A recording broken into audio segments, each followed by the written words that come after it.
Everybody, it's Cinnamon Cooney, your Art Sherpa, and tonight is a technique tune-up on Tuesday. I like to do that kind of iteration and rhyming with my courses. We're going to be painting and studying a snowy pine tree step by step. So this is the type of thing where artists do studies so that we can understand objects, techniques, things in our craft a little bit better.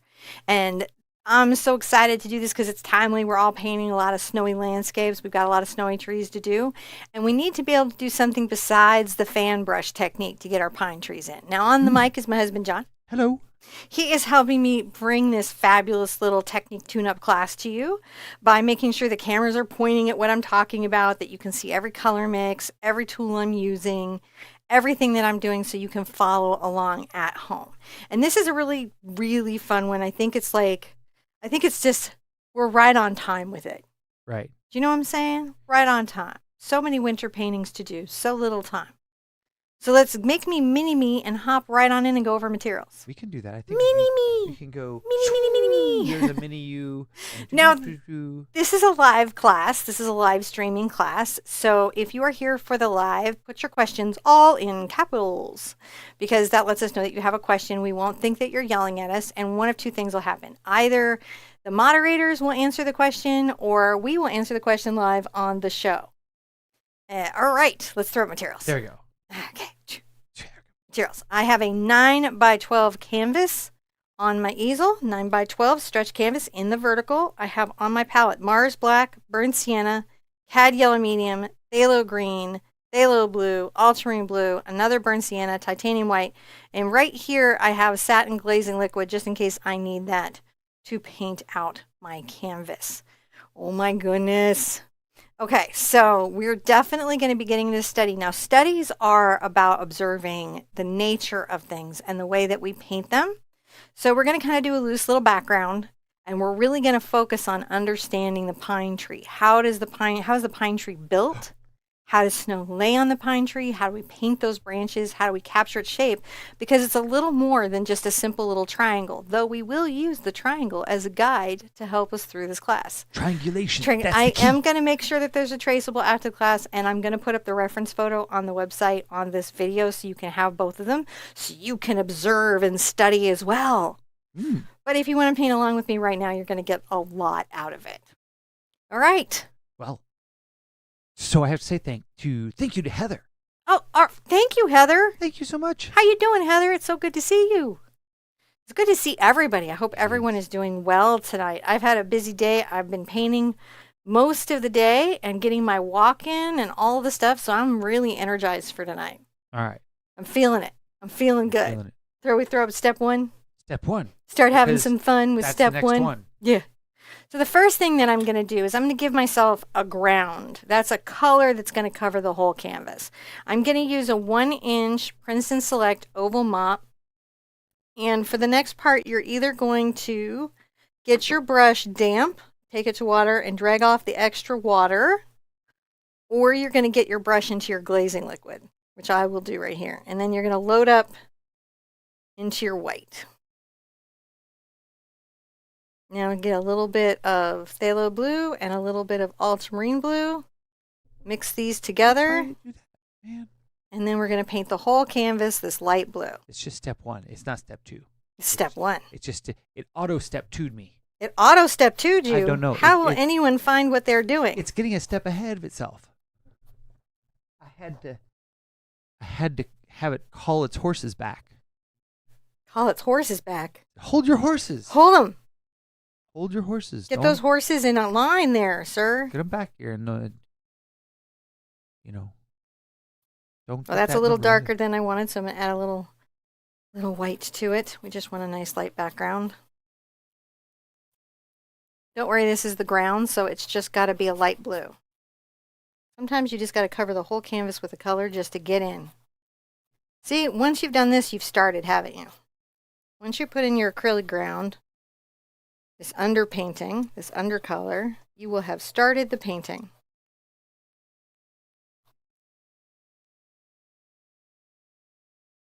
All right. And I'm not trying to be too precious about it. I just want to make sure that I've got a nice kind of place to start.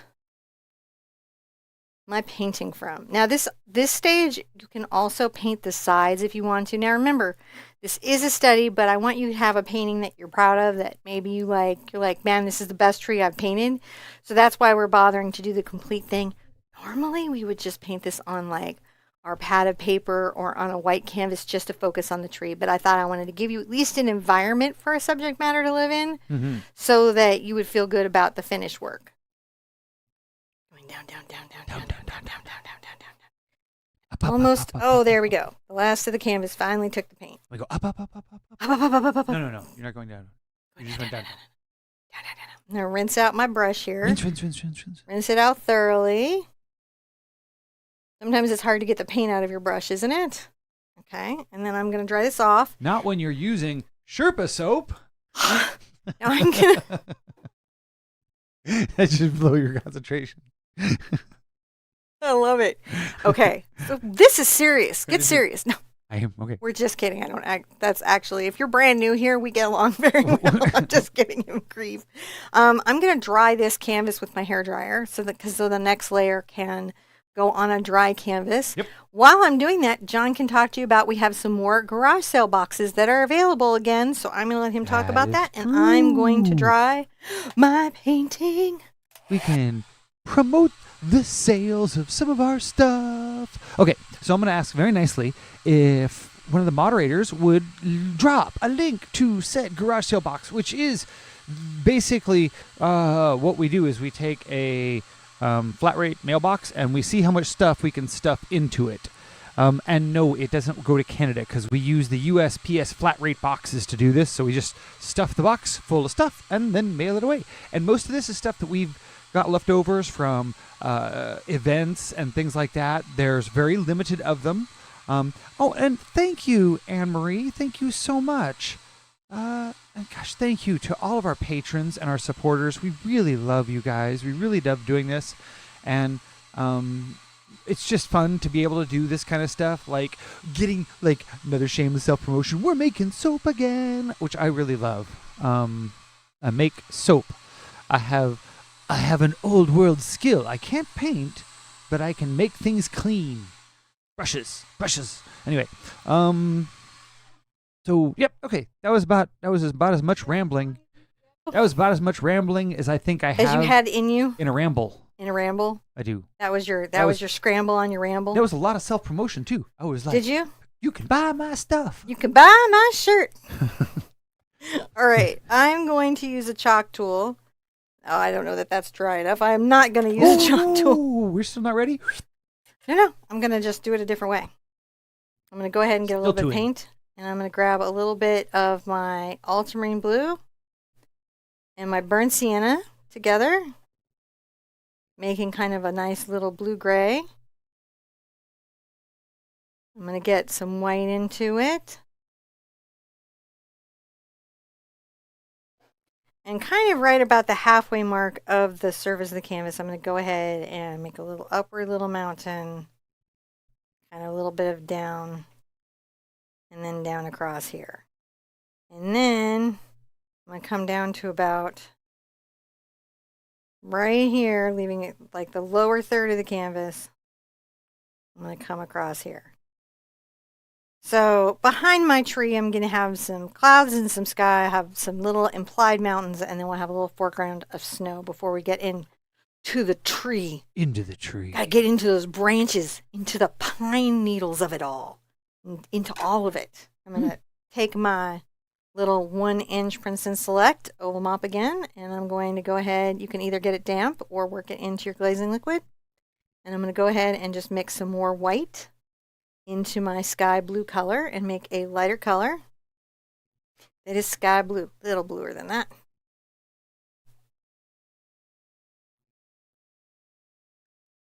Sky blue. You know, you say that sky blue, but that's like a lot of blues. It's a lot of blue, and come up above there. And so we have a nice light blue. And then I'm going to go ahead and grab a little bit of white onto my brush.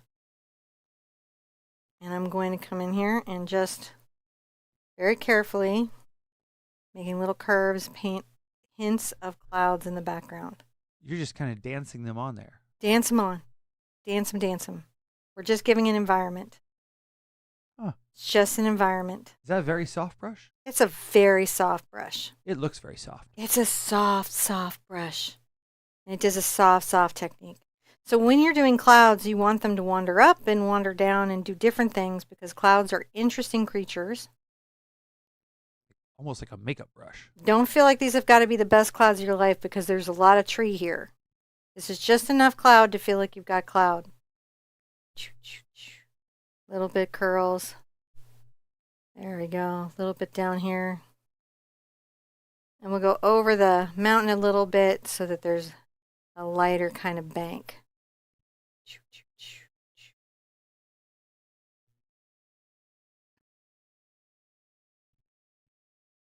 If you look really, really, really close Mm-hmm. on the mountain in the very, very far away, you can see your dad skiing down it. That's right.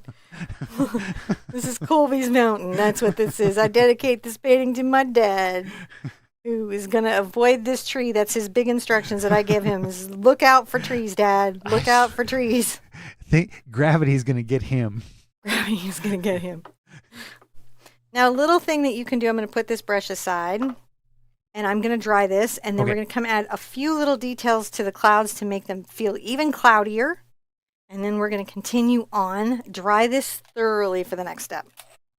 Even cloudier. Can you imagine that? Even cloudier. So, yeah, thank you, Anne-Marie. Didn't really have a chance to say thank you enough earlier.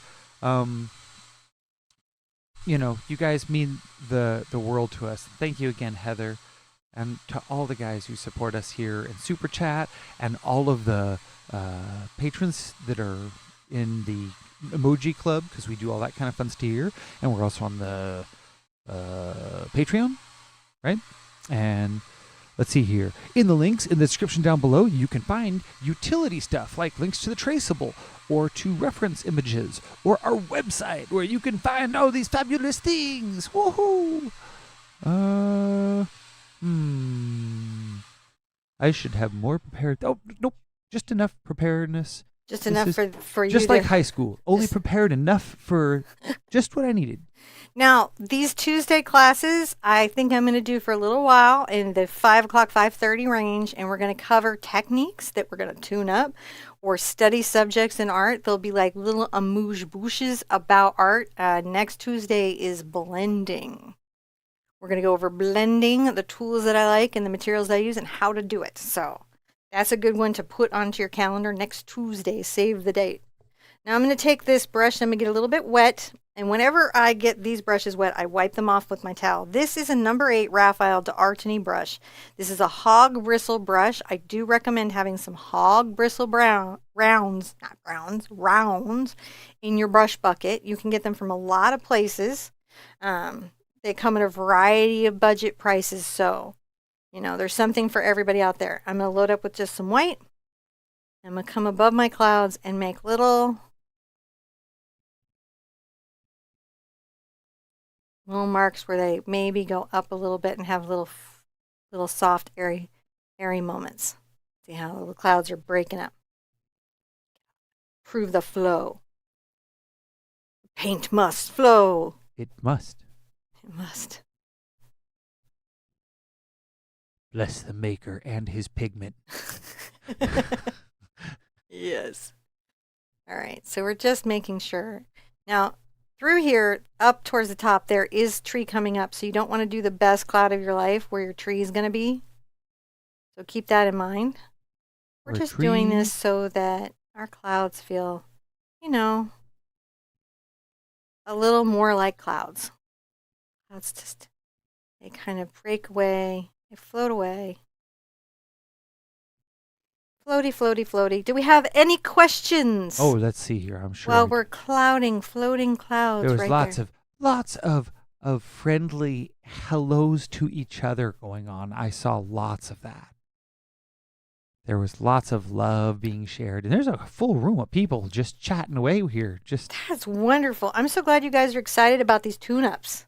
Got to get our techniques together. Got to work on our techniques. Anya says here, I've been painting with you for 10 years and absolutely love your classes. So Thank you so much, Anya. Thank well, you. thank you. I hope I pronounced that correctly. Me too. Ooh, can Thank we you use a so much. makeup foundation brush as a mop? I heard another artist say such a thing. Yes. Some of them will work. Not all of them will work as mops, but some of them will work as mops. It's a very similar. It's more in the shape of. Here, I'll show you, and you'll recognize it. So it's not the rounded one, like the big ball rounded one. It's the one that's kind of shaped like a filbert that isn't too thick. So that's the makeup brush. It's synthetic filament, not the natural hair. And I might suggest if you find that it's too loosey-goosey, you can take a string and tie down some of that, and it'll control the tip more, making it a little more firm, but still have that nice, soft, bristly. Just, we're talking about hackery. That's an interesting theory you proposed there. I played with them earlier. Did you? I did. I was like, because, when you're looking at manufacturing and you're looking around at one brush and you're looking around another brush and you feel one brush and you're like, what if I just say wrapped the ferrule down with some cord a little bit more and like, voila, I have made a brush. Shortening the length out of the brush, I'm adding a little more white highlight here just to make these clouds feel a little more dimensional. Just a little more dimensional. My Very dimensional. my charger isn't plugged in. Ruh-roh. Okay, Ruh-roh, and it's about to die. Okay. And I can't do this from imagination. I'm going to get you. Don't worry. Hold on. I'm going to mute myself. I can, but I don't know how good it'll be. Are you muting me or not muting me? Oh, God, I'm trying to find out if this works. You stay right there and do your thing. Whatever this one is plugged into. This is working. Oh, it fell down. Yeah. Yeah. Gonna add some while you're doing that. I'm gonna just put some personality in these clouds a little bit. Just because they're little white distant clouds, doesn't mean we can't think about them a little bit. We can study them while we're here. Yes. Yes, it is back on. And again, I'll put the photo that I'm using on the website so you guys can have it to study. This is just a great thing to do. Every once in a while, as an artist, you'll pick a subject and you'll just work on it, just the subject. You're not trying to create, some great work of art, even though we're doing it a little bit. And we're only doing this because I know you're going to have a great tree. And I knew you were going to be like, but this is my best tree. And I wanted you to have something that you would feel good about showing people that look complete, like a complete total painting. All right, we're going to dry this because we have clouds now in our environment. There are clouds. And we're going to put in some distant mountains. Distant mountains. That's where we're going to next, is the distant mountains. So thank you guys. Thank you for coming and hanging out. Really appreciate you guys coming and hanging out with you. Please leave a comment here in what you're enjoying about the live show. I really appreciate you guys giving us feedback. Tell me what you like most about the show, and we'll try to do more of it. So please, we love seeing you guys here. We love doing this, and you could absolutely make this. If that's a great question, if you want to turn this into a Christmas tree, Oh yeah, very easily boom, you could do that. I think this is like your template. Yeah, this would be your template for landscape painting. If you wanted to do a holiday tree, this is the construct of all of that. Although right? I did, because the trees change on us in winter when the snow hits them and it becomes winter. The colors desaturate and things become more monochromatic.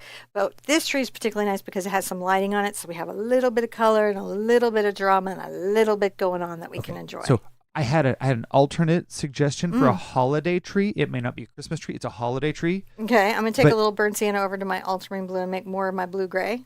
Its star topper is a predator. I was like, that's cool. What star topper is a predator? The thing you put on the top of the tree? Mm-hmm. It's like a predator from Aliens versus Predator. And then you have little aliens all over the rest of your tree. Yeah, we don't let John decorate the Christmas tree. That'd be fun. Like at all. But it's not decorate the Christmas tree. That's not a Christmas tree. So we're going to to make a light gray right here. I'm adding white and I'm making a light gray while John is being a silly. I'm going to come here and paint my little distant mountain. I'm just using the same brush. This is the number 8 D'Artagnan round. And see if it works well for me, I'll use it. And then if it annoys me, I will ditch it. There it goes.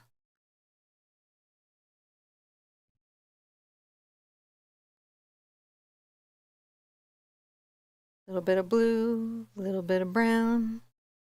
Makes a nice blue gray. Ooh, Hmm. Virgo misses Sherpa dances. We know we don't have a reason for this one, but I think it just Because you wanted it. it was a random. You know, I've been doing better and better and better. I've been walking every day with my son. Have you? Yeah. That's where you disappear to, and the house becomes quiet. That's what's been going on. What did you think we were doing? I thought there was just meditation time happening in the house. Working on meditation. I'm doing some meditation too. Just bringing this down here. You're graying in the. Just graying in. It's a light gray. It's a light gray. So maybe a little lighter gray. Put this on the top. Yeah. So I think Kinkini mm-hmm. would like to know if this is live. This is totally live. Yes. I hope I pronounced your name correctly. Of course, when we call you out and say your name, it's probably a good clue that we're live. Just, yeah. Or we're psychic. Or we're an extremely sophisticated algorithm that can predictively look ahead. That's not funny anymore because they got AI that can pretend to be people. You can't say that anymore because people don't know. It's just. I'm never going to be AI. It would take a very dumb robot to replace me. I'm just making sure my gray is light enough because I've got to be able to bring in darker shades of gray as I'm layering up my mountains. I want to just kind of darken them as I come forward. So a little more blue and a little more brown. Looks like I got it. Did you get it? Mm-hmm. Excellent. I'm going to come here and like just make a little hill coming down this way. Are D brushes sometimes called something else, like a filbert? Well, D brushes have a side that's shaped like a filbert, and then they've got a side that's like a shader. Flat. Yeah, so there's one side that's sort of flat, and it is shaped like a filbert, but it's not called a. They're only called D brushes. They were invented by Raphael Brush. I don't know if any other companies have knocked them off yet. They do that. The brush companies knock off each other on the brushes. Because they're like, ooh. That sold well. I can make one too. Actually, what happens is artists customize brushes to accomplish goals. And then those take off with their students, and then brush companies see that and then go, oh, that's a good idea for a brush. That happens a lot. All right, I'm going to come here and just bring a little bit of mountain down this way.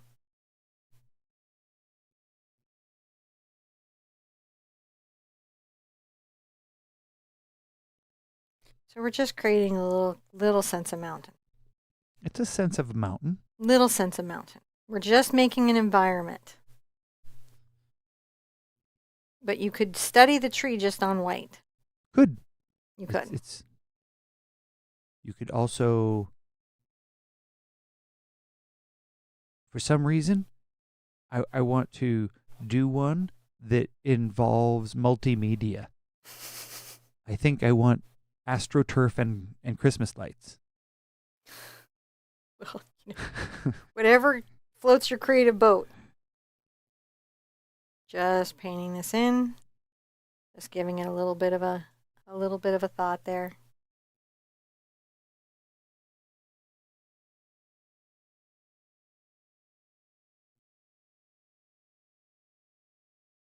Maybe a little hint of one here.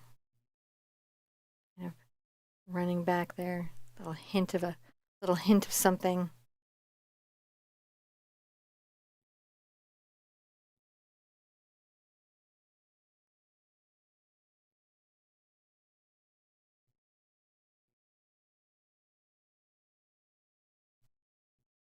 Cheryl would like to know, John, are you an artist as well? I would self-fashioned. I would He's an say. artist. Who's not in this No, like John. journey John actually does art. that He we are doesn't all endeavoring currently paint or any of that. His art is his cars right paint now. very, very small things. Very, very In small. miniatures, yeah. Miniatures. But he absolutely is an And artist. cars. Would that be a southern pine tree? Chloe asks. I don't know. It looks like the north because the south doesn't have a lot of mountains with snow. Just generally speaking. I mean, you do get some in the panhandle of Texas a little bit. Let's try our painting But when we have enough mountains in. The I don't- mountains are to this point. I mean, just sort of, I don't know.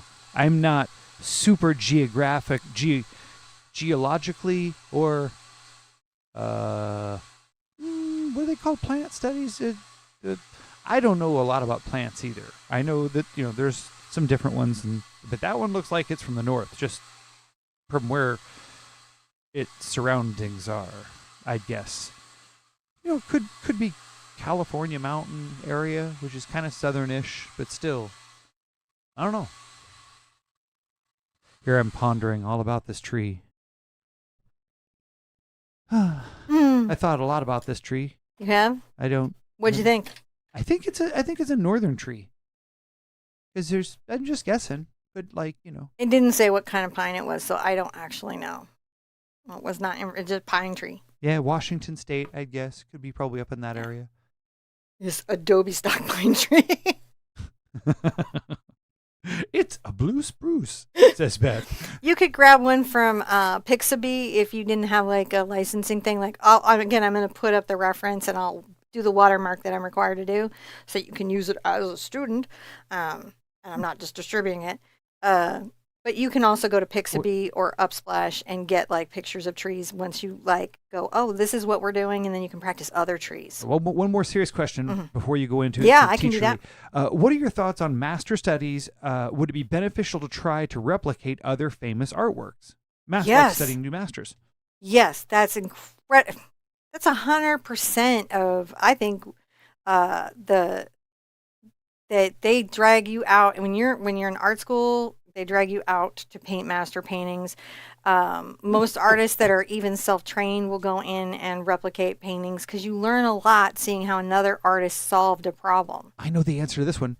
You can save yourself $2,000 in college admission fees by just going to the museum and drawing stuff, because that's what they tell you to do when you go to class. There you go. There is a lot of that. There's a lot of looking at No. what has come before you. I'm going to come back into my mountain color, They do. making my lighter mountain color. They do to give you guidance and a whole lot of other insights into what Yeah, you're no, doing. our art but school has value. It's valuable. I'm just saying, you do go to the Like even my mom did that for years and years, did replicas. Actually, like because that's a whole cottage business you can do if you're good at replicating old masters' work, being able to do replicas. Because sometimes people don't want to print; they want a painting, but you can't own the original Monet painting. So you can get a whole cottage business if y'all need a little extra side hustle, doing replicas of famous paintings. Mm-hmm. I'm going to come here and just a little more on this side. I'm using a 1/2-inch angle brush. Come here and I'm just making sure that my mountain is gorgeous. I want a gorgeous mountain. Mm-hmm.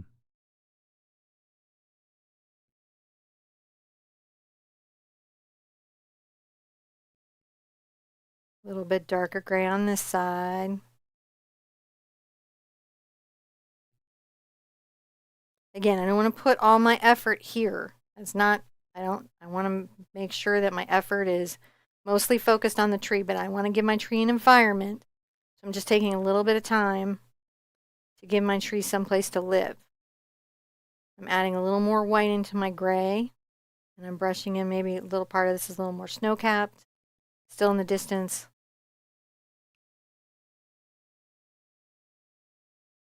Bring a little bit up, and maybe a little more down here. Get a little of the middle gray in.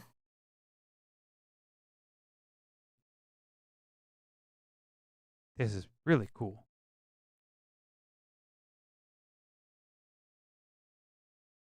Bring a little of that middle gray in. So nice to see everyone. Oh, we are Sherpa. We are Sherpa? That means we have collected 300 of us, and we shall now go We forward are and Sherpa! conquer the Art Nation. We shall paint. Paint. Paint, and they shall never see us coming. All right, so now I'm going to make this mountain a little bit darker. One of the things, even though we're studying a tree, we can pay attention to other things that are going on in the landscape, and I want this one to be a little bit darker. Darker? Darker as objects come forward. Atmospheric perspective, my friends, says that when objects are far away, they desaturate and they lighten, and then as they come forward, they darken and saturate. Mm-hmm. Just a cool thing for a cool moment, for a cool crew. I'm just trying to get a cool gray here. So I'm adding a little more blue to cool my gray. And come here and start to paint this in. Second coat is going to be really nice. And again, we've got a whole big tree in front of this, so the mountains are only peeking out. Mm-hmm. Go ahead and pull some of this down.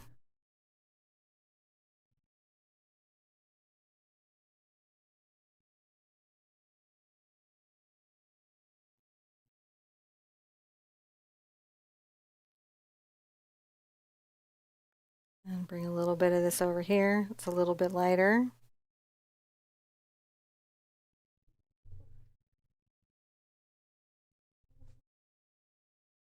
Again, you don't have to do the best mountain of your life because you can paint over it. All right, and then we're going to add a little bit of white to the top of this little mountain. I'm just taking a little brush, brushing that along there. Just hinting at the snow area that's up here. Maybe a little more.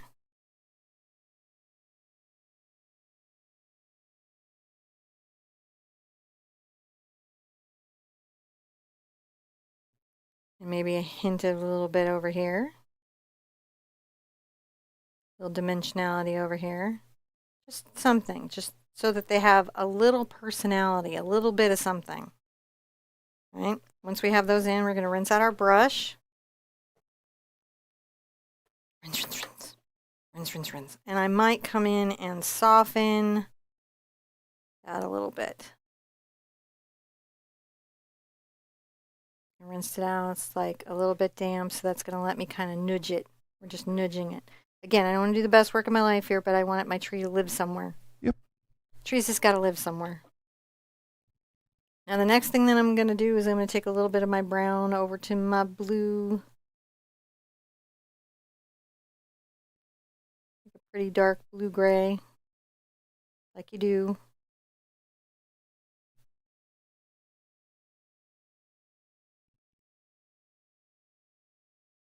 And I'm going to, just for the purposes of having something in the background, do little upward motions. These are far away trees. Some of them are down low, some of them come up high. I'm flicking the brush. Little tiny flicks. Little tiny flicks. Just little far away trees. Now what's nice is we have a lot of pine tree here, so. And we'll go ahead and do the same over here. I don't want to do the more detailed trees. We want to just keep these far away trees. Mm-hmm. It's okay, Barbara. Don't worry about it. Thanks for bringing the donuts.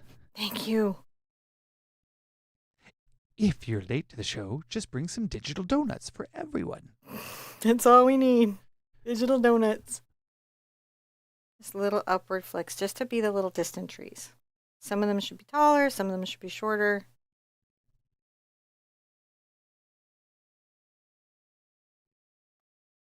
That kind of rinsed out. Mm-hmm. Now we have a nice little area. So now we have a little environment in the background. It's pretty nice. I'm going to take a little bit of my blue here, my Phthalo Blue, and my titanium white. Little Phthalo Blue, titanium white, and I'm going to come here and start to paint the front snow. Hmm.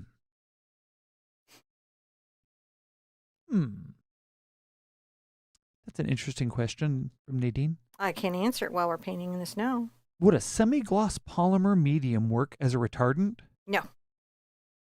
It's just a semi-gloss polymer. Yeah, so it will change semi-gloss. I say that so Can pedantically. you say that again though? So I say It's a semi-gloss polymer medium. yeah. So what you have is the body of the paint, the clear part of the paint, Mm-hmm. and it's in gloss. So what that would do is that would extend the how long your paint lasted. You could mix your paint into that. So if you were doing like palette knife work or something, it wouldn't take so much of your expensive pigment to get the work done. It would act more as a glazing medium than it would as a retardant. Yeah. Whereas retardants slow the drying time. Yeah, it definitely won't slow the drying time.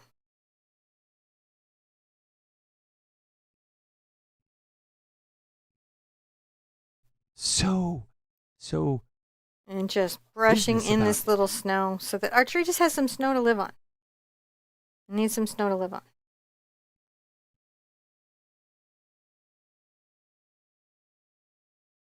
Now we have the nice kind of cool blue over the snow.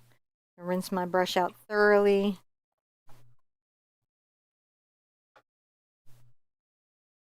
I'm going to dry this and then I can put some white highlights on my snow, All right. which will be nice.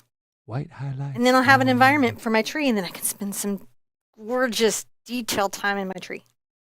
Yeah, you can totally put some tree time in. I think we would all look forward to some tree time. So thank you guys again for coming and hanging out, being here. We've almost got our background all backgrounded in so that we can get on to the treeing. And yeah, it should be a pretty easy painting. If this is your first time painting along with us, don't worry. This is a pretty straightforward, light, very light. As you can see, this is anybody can do this stuff so far. So you don't worry if this is you're just trying this out for the first time. This is a thank you, Barbara. Thank you, Barbara. Wonderful little So sticker. who was worried about their first time? Oh no, I wasn't. I was just in general. I was just Thank you so much, Barbara. I really appreciate that. Well, so far everything here has been pretty straightforward. You know, you painted it blue. We put some sky in. We did we're some mountain putting stuff. a little landscape in. Yeah, it's pretty. It doesn't gotta be the best. It's You just can the do this. environment. You could just do the tree too on white canvas. That would be okay. You can But it's sometimes it's fun on a little study to like kind of very quickly sort of paint something in. I'm gonna come here and add a little bit of the white.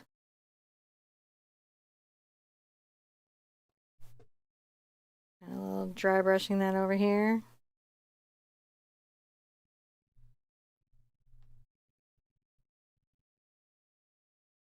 I let the blue show through. Let the blue show through. That is an important thing to do. Yeah. Thank you, Barbara. I can't wait to see you do it. Now, if you wanted to show us what you were doing, where could they do that? So many places now. So you could do that over on Facebook. I have a closed group. It's for sharing finished versions of my tutorials, and they're a great place. Everybody in there is really nice. We curate it. We approve posts. There's no meanness. None. Perpetual love. It is perpetual love and a great place to share art. It's nice. You know, we also have Fine Art Friday where you share your original paintings. So it's also a good place to share, like if you're working on a painting for the holidays and you want to come in, you can come on Fridays and share those paintings. Derek asks a super good Hi, question. Derek. Do student paints actually save money? I have this feeling that I use much more of them comparing to golden. Yes. So I feel like this. So I sometimes feel like you have to be more skilled to work with student paint than with pro paint. Do you know what I'm saying? To get the result, because you have transparency problems and you've got binder, stuff. There's maybe not as much pigment in there as could be. Sometimes it's a little more water sensitive than other things. So, I think that sometimes the professional paints have their value. It's a lot of times why you'll see Cinnamon only suggest some of the higher end paints to start with, because you can get this very predictable coverage, this very predictable performance out of these We're just dashing around, dashing little bits of white, guys. professional paints. It's just the truth. There's more pigment in the whites, more pigments in the black. The yellows cover better. That's something that pro paints do. Now we have ground. So we have a place to put the tree. The tree can very be... quickly we did our work to put the tree in. We just did a little bit of work to put our tree in. You got to dry that? I'm going to dry it. Yeah. I can see that. When would I not dry? I'll always dry it. I can see it coming. I always dry it. Just got to dry the surface. And if you'll notice that I am the controller of all things YouTube, which means that I tell YouTube it's okay to put a commercial break during the what do you call it? Drying session. Because if not, it likes to stick them in all over the place, like right in the middle of a lesson. So this way, they only appear there. I apologize that they are a part of the YouTube life, but at least this way, only thing you really miss at all is me blah, blah, blah, blah talking. And so if you just hit the little live button, it'll skip you right up to the most live moment. So even if you miss something, don't worry. It's just me not really saying anything particularly good. So what shall I say that is good? You guys can do this, is what I can say. You've got this. You really do. Totally. You can see this is a beginner-friendly painting, and it will look good on your wall. It'll look good on your wall all year round. Even if you're like, why do you have a snowy painting on your wall? Because I look forward to it. And they're like, okay, you know, it can be up year round. She says it's gonna be a while to dry. So, what shall we talk about? We shall talk about the nature of drying things. Don't use heat. That's good. Just use the air. That's what that cures them. And the reason why she's really thoroughly drying this is so that when she starts to do the next layer, you don't want it to drag or, make. Oh, thank you, Dominique. That's so nice of you guys. You guys are being so generous today. Thank you. You guys are generous sort of every day. To be honest, we y'all are really amazing. Appreciate it. It's just so nice. You don't know these lights; they don't turn themselves on. Although I would think I don't turn them on either because I can't figure out where the switch is. There's so many buttons. Usually, I attempt to turn on the lights and then I got to go get John and say I moved all the buttons.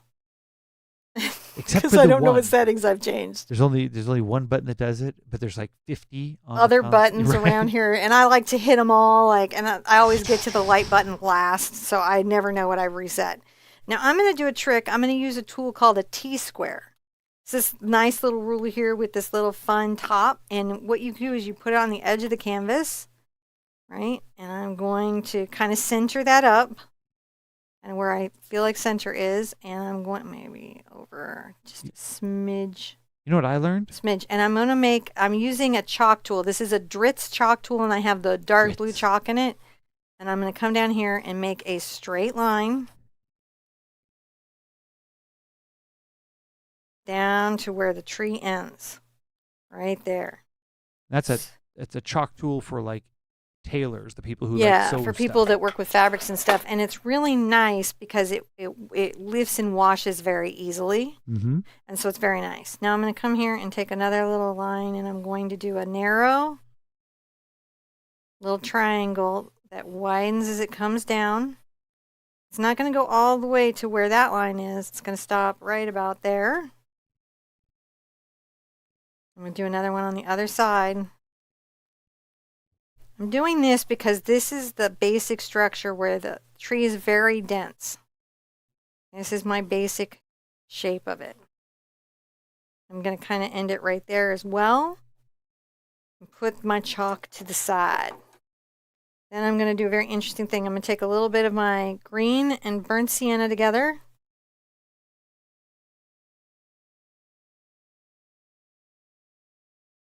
And I will shock you by adding a little black into it. I'm shocked. Shocked. And I'm going to come right here. Give myself a little bit of a trunk. And then I'm going to just paint in with my 1/2-inch angle brush. And I'm going to be a little bit loose here. I'm going to paint in the dark part of the tree.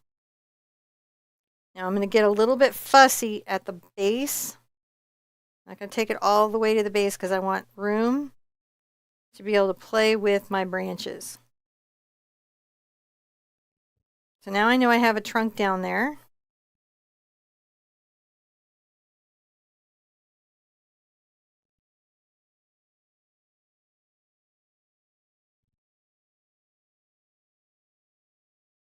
I'm just trying to make sure I don't have a straight line. I want to hide that in a tree. The center of the tree is very dark.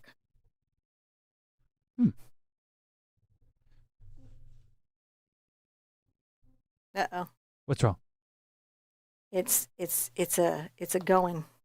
No. Battery? Mm-hmm. Let's see what we can do here.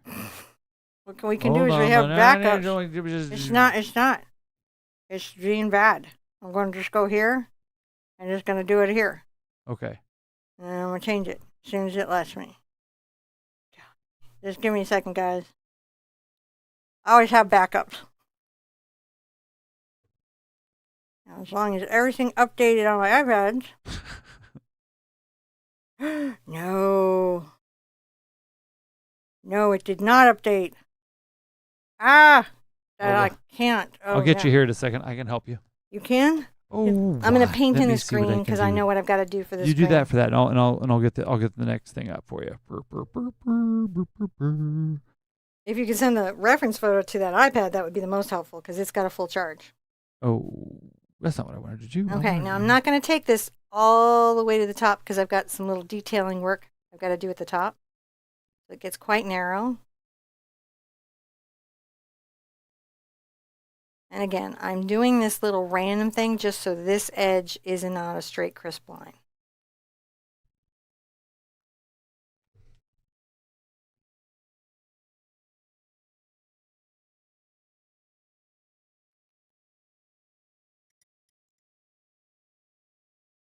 You get the picture on it would be great. Airdrop it or something. At least I have the reference in the video. All right. So we want kind of like what looks like a hedge at this stage. And this is the center of the tree. This is where our depth is that we've got to build everything else up from. And I may come in where the paint is thin, looking a little transparent, and come in and make sure that I've got a dark green. Really here at this very center, the darkest of the green.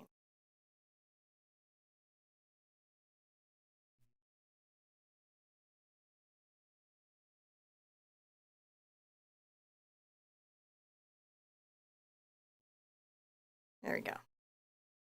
Now I'm going to hair dry. Hair dry. Dry. Okay. Hold on. We're multitasking. Whoop, whoop, whoop, whoop, whoop. Remind me later. Okay.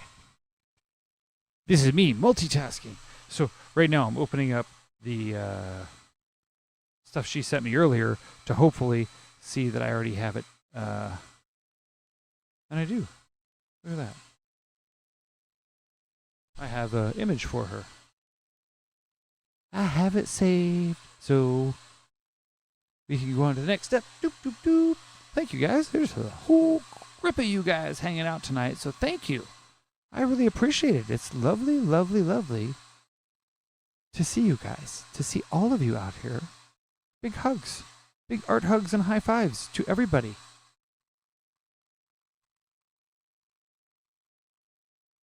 It's too nice. She's drying the tree thoroughly because the next layers, layers. Hedge. Layers. Layers. Okay, you ready? I am. Oh, wait, you have it. It doesn't hold that way. No. All right, we're going to go here, there.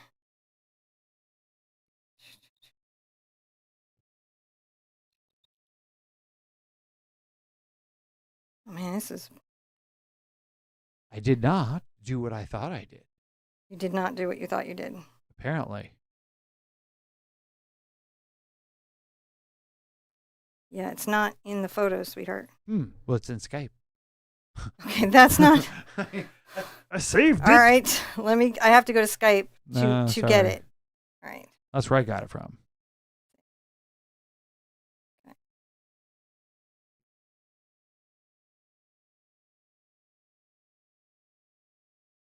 I haven't saved there. Give me 2 seconds, guys. I'm going to get it. Don't worry.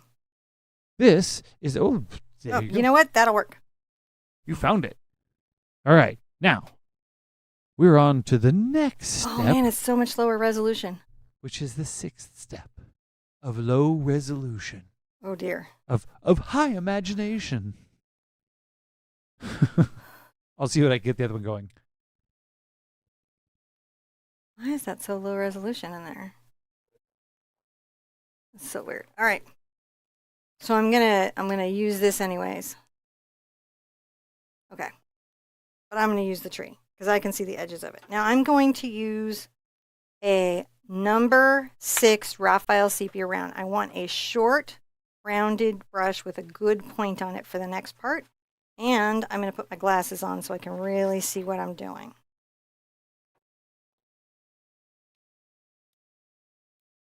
My glasses on. Perfect. I'm going to take some clean water and remove my chalk.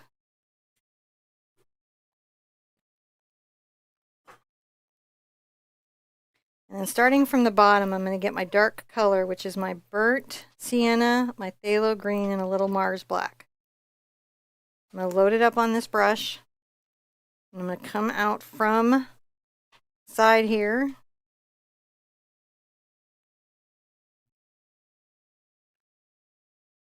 And paint the shape of the branch.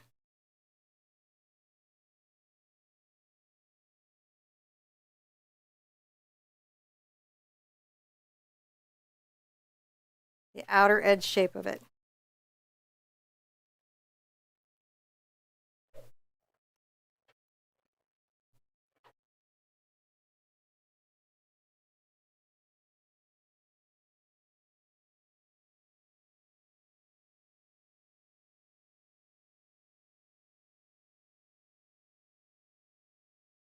Now I know I'm going to have snow on this later, right? But I want to have that worked out right there now, that outer edge. Now I'm going to come up a little bit.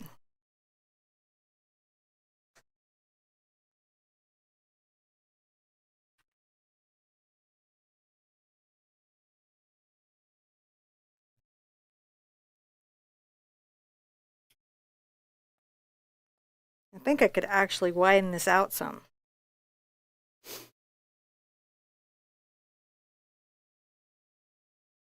So that's the part of the study where you look at it and then you make adjustments and you go, no, no, no, it could be more of this. So we're just looking for that outer edge, that outer pattern, and our dark, dark colors.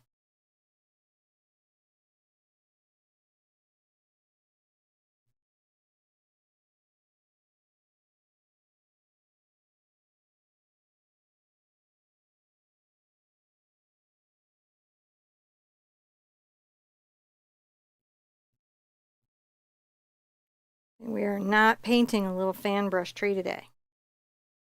We're going to paint this little pine. We're going to paint the darn goodness out of this little pine. I'm going to come over, keep going up. So while you're doing that, talk about that wet palette.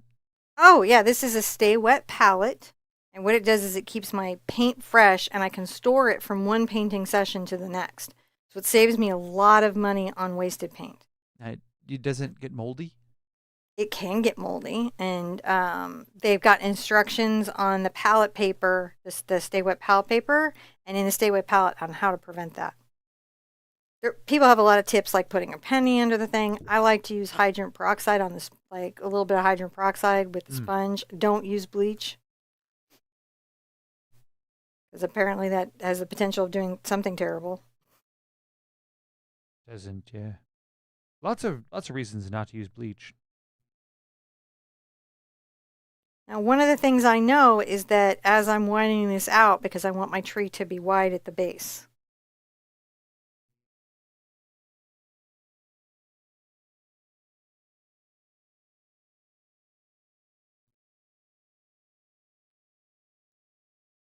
If I get a little bit grim down here in the bottom, I can come up to the top. Mm.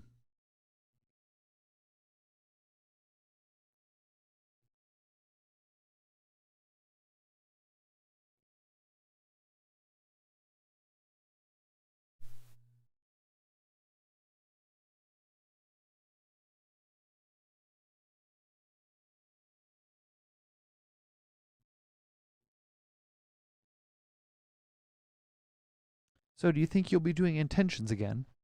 Yes, we're going to actually start doing wishes again and intentions. Yeah.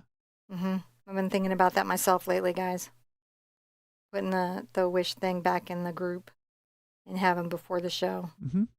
What's been hard is that we don't always do an acrylic ground, and when we don't do an acrylic ground, it's tough to do the wishes.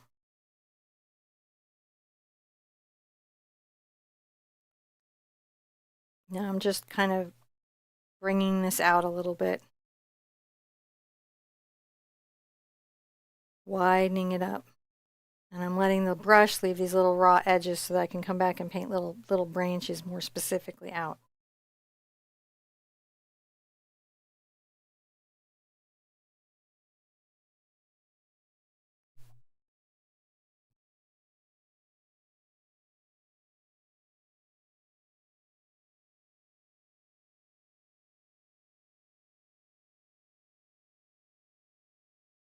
Becoming very sprucey up there.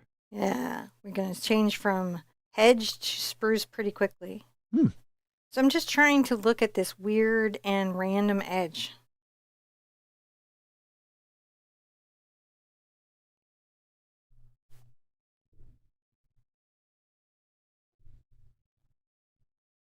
You know, some branches are like, come back here, come forward there. I like that little edge there. That's a good little edge. It's going to have an awkward stage. It's true, probably.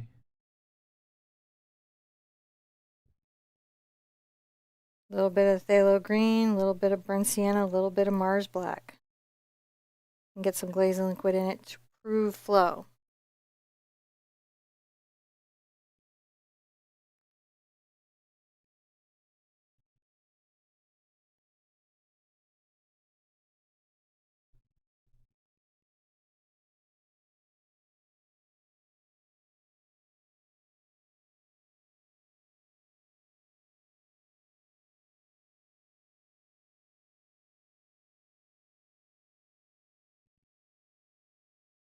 There we go. So we have that edge there. We're starting to like build out our little tree.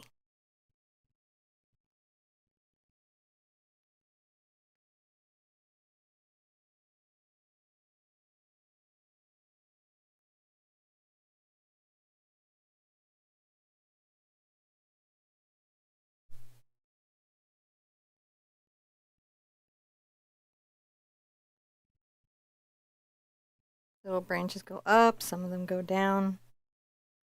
And I know a lot of this I will have snow sitting on top of. Right. So a lot of how you see these is when the snow banks start to sit on top of the branches. Hmm. Now I'm going to take a little bit of my phthalo green and a little bit of my burnt sienna.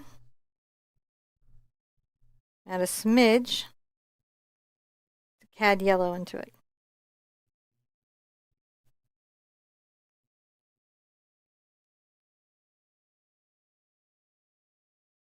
And come over here.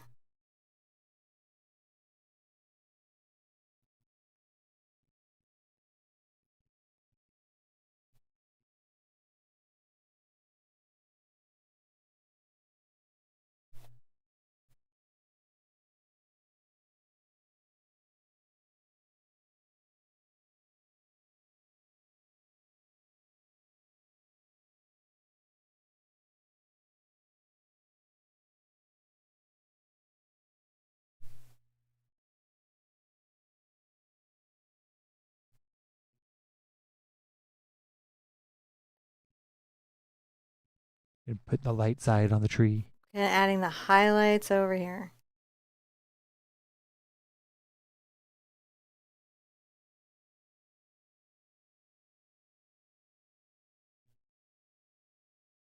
A little glazing liquid so it goes further. Not really for blending as much as for distance. Hmm.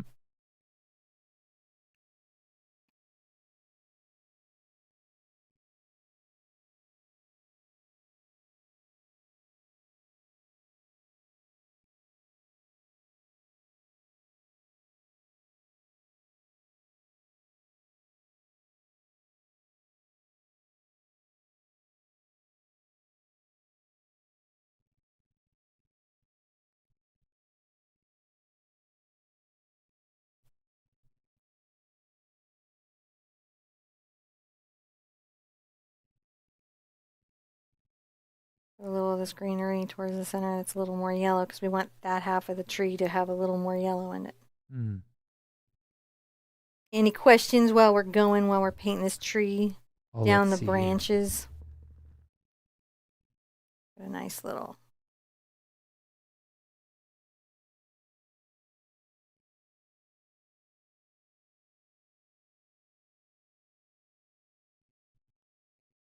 Lots of folks talking about where they're coming from around the world. There's folks from all over joining us today. I'm so glad. It's such a good day. I like doing these a little bit later because it lets more people come. Mm-hmm. We have a crew from all over the place. I was just reading from just how far and wide and north and south I'm going to put a everyone's from. downward facing kind of little branch. This one's going to have heavy snow on it, so I want to make sure that it's got a little downward facing element to it.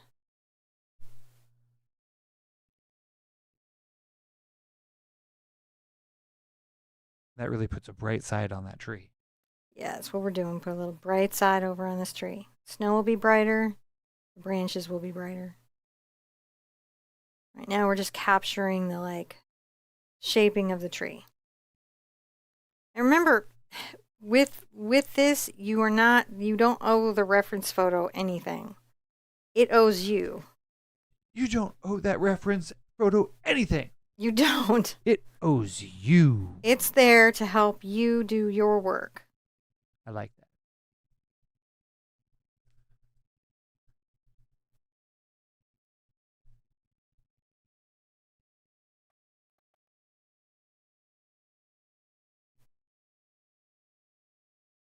So if your fat boy becomes a thin boy, don't worry about it.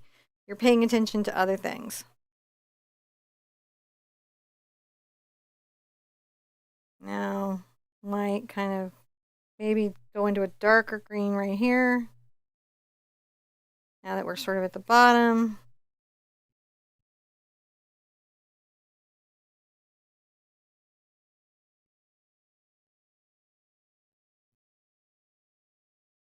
The first of the forward facing branches. Because we're going to be doing branches that are facing us. I get asked that all the time. How do I paint branches that are facing me? You study trees. That's right. Just study the trees. You just study them, you go out, you look at them, and you paint them.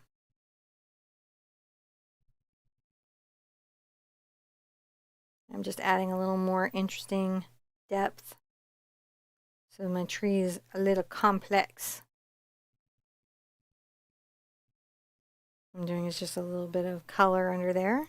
Mm-hmm. Just to give it hints. All right. Now we dry everything.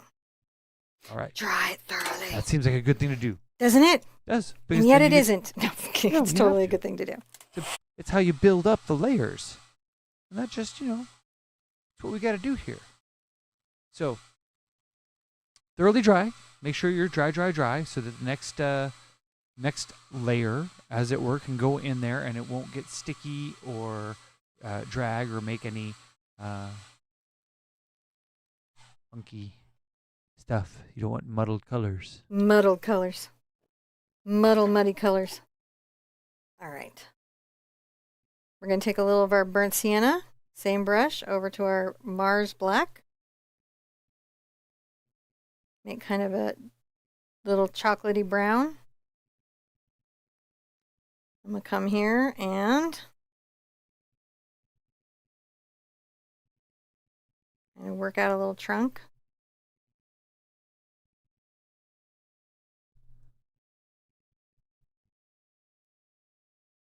Maybe a little bit right there.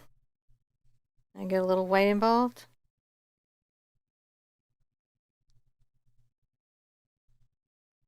A little more brown maybe, a little white. Onto this side. Start to highlight it. Now while that's having a rest and think about what it's done, I'm going to come get my dark snow color from the mountains, which is my Ultramarine Blue and Burnt Sienna. I'm going to come under here.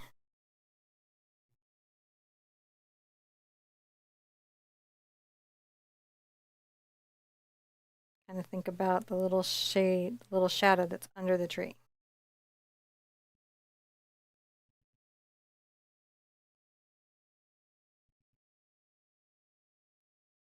Then a little more blue.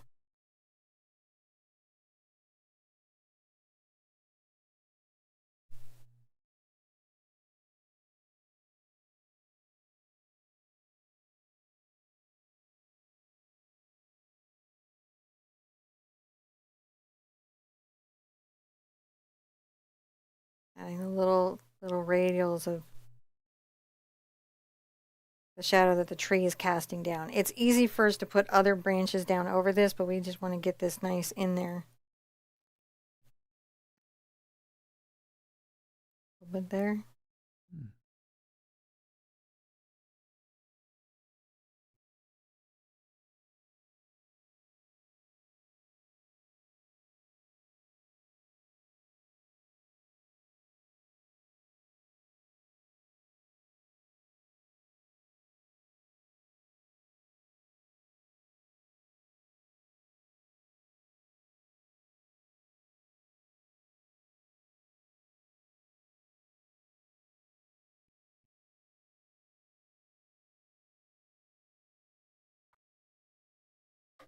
Now I'm going to want to dry it so I can start layering over. Yeah. Yeah. Another quick dry. Another quick dry. Quick dry. We should do a quick dry. It won't be very foam this time.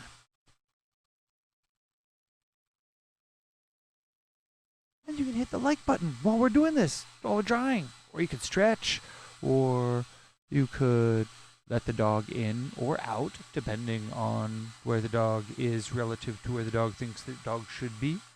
Or cat, if the cat has not already done it on their own, because the cat doesn't need to wait for anyone. The cat does not wait. What does the cat not wait for? Sometimes I was just saying that while we were waiting for you to finish drying, you could let the dog in or out, or the cat in or out. Oftentimes the cat doesn't wait; it just goes in and out on its own. I'm gonna get a highlight color for my trunk. I'm gonna come right here, making little rough marks.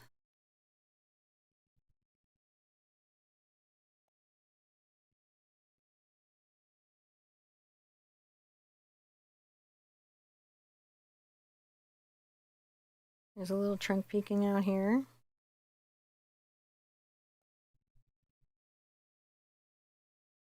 Slightly lighter. Along that rough edge there.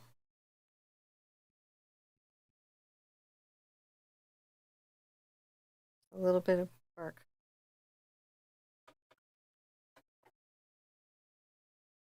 And I'm going to grab my color again. It's a little transparent. I'm going to come underneath here again and make sure that my snow is right up to where the tree is.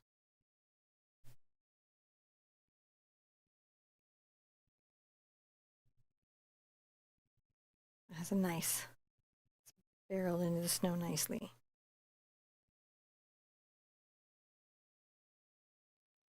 And I'm going to go ahead and come behind the tree a little bit.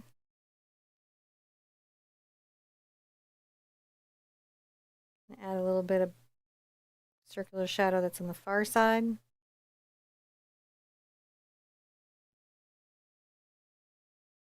A little bit over here as well. Just showing some shadow that, like, is maybe behind our tree a little bit. There's got a little circle around it. Get an even darker color. Just play with this. I'm happy. But what I'm thinking about is that my trees have a shadow. And I'm back into my green, my friends. Sorry. Phthalo Green and burnt sienna. What are you sorry for? Nothing. Just looking around at where I think I was looking at one screen and the camera was on the other screen. I'm not sure. Sometimes I just get to watching you paint and I forget which screen I'm watching. So that's burnt sienna, phthalo green, and a little bit of Mars black.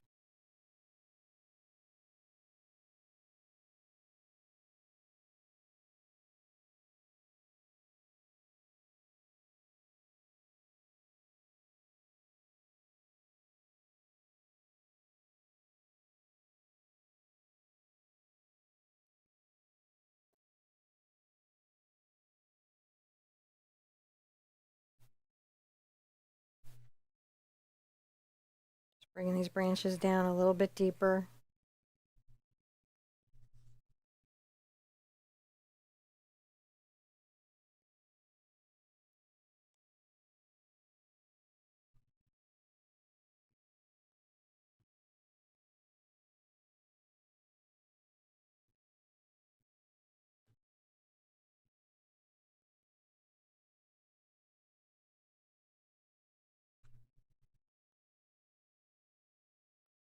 A little bit there. So the tree is not symmetrical. No, right? not It's at got all. different levels and layers. You definitely want it to have different levels and layers. Now I'm going to want to do something kind of wild. Mm-hmm. I'm going to go ahead and get a little white into my crazy green color, which is my burnt sienna, phthalo green, and Mars black. I'm going to come here.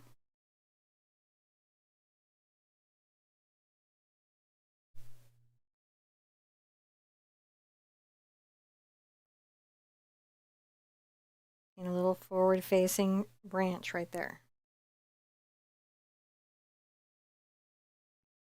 Oh, I see what they're saying. Your camera froze. That's what they're talking about. The camera froze? Yeah. Is everything okay? Can I see everything? Hold on a second. Yeah, no, you're fine. It's just you're frozen. I couldn't hear what you're talking about. I am. I'm frozen. Not in a good position either. I think I can fix it.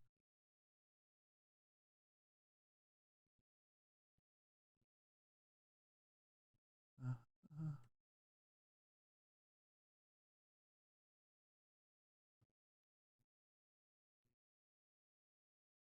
Hold on a second. Just brushing that along there. I'm adding a slight, mild highlight. There it goes. Yay! I'm back. Yep. So you want to leave shadows. This is going to be the big thing: is don't take away your shadows. I totally just didn't unplug and plug something in and hope it worked. I mean, it looked like that's what happened, but I don't want to judge.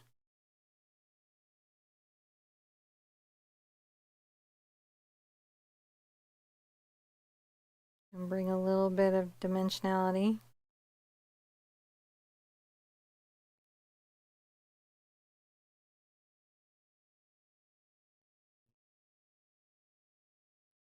And come across here.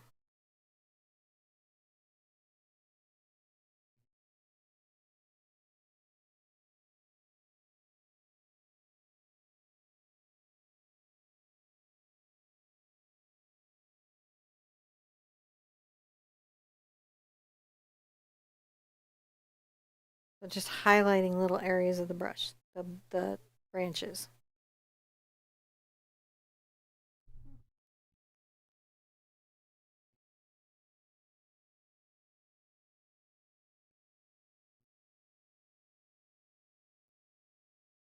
A little bit up the trunk. Uh-oh. Maybe go grab honey.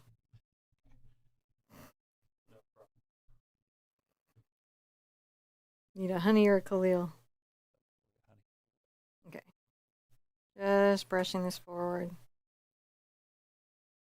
There we go. We're just giving ourselves little branches.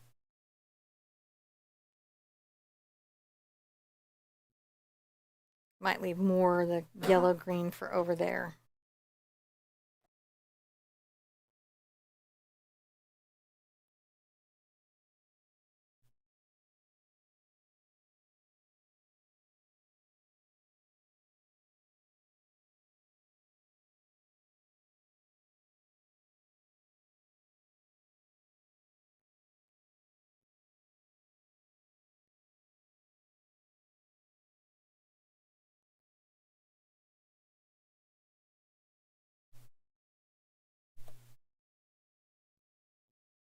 Just a little bit there. So we're starting to see the structure of the tree build.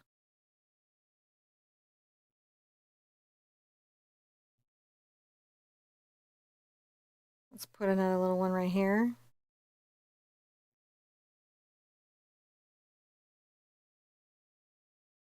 And kind of curve that over. Let's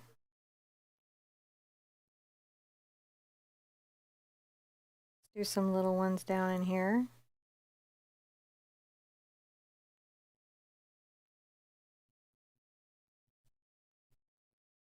Fill it in.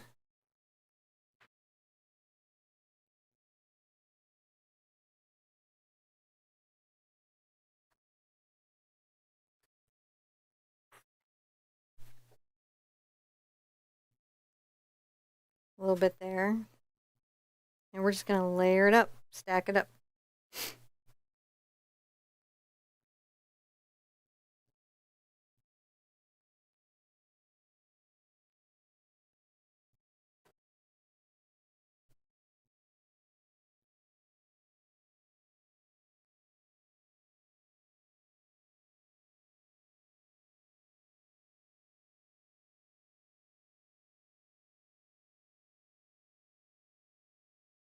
There we go, into the green, brown, and a little bit of black with the white. So phthalo green, a little bit of burnt sienna, a little bit of black, a little bit of white.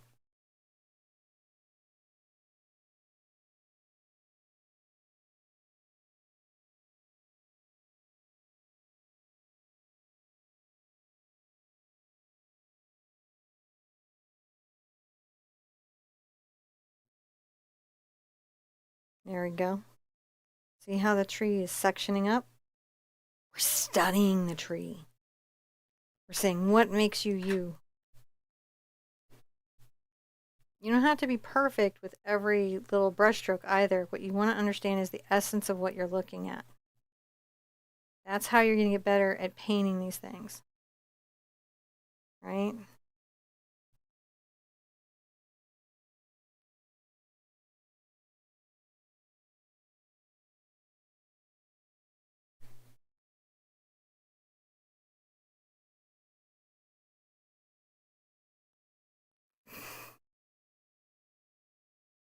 Just going through there. Just building it up.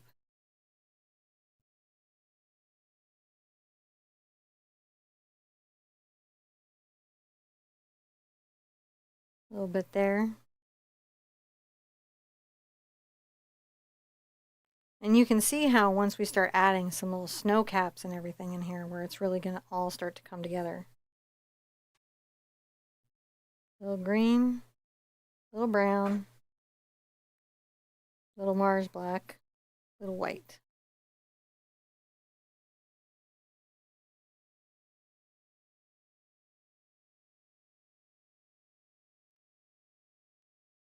So it's just a little lighter.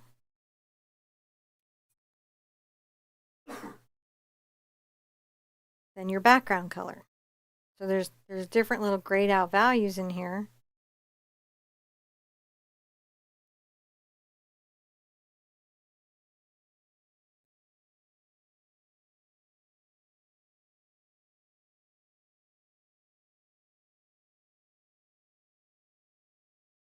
I don't know when the first hair drying is. Okay, I'm just letting you know. I don't know when that's going to be. Soon, I think, when we get to the top of the tree. We got lots of little stacky stacks to do. We're just Giving that little tree some personality.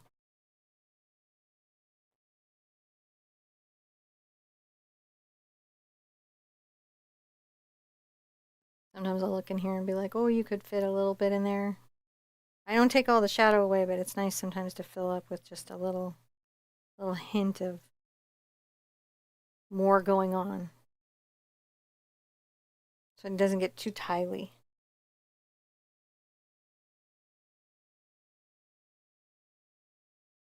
Continue to pile it up here.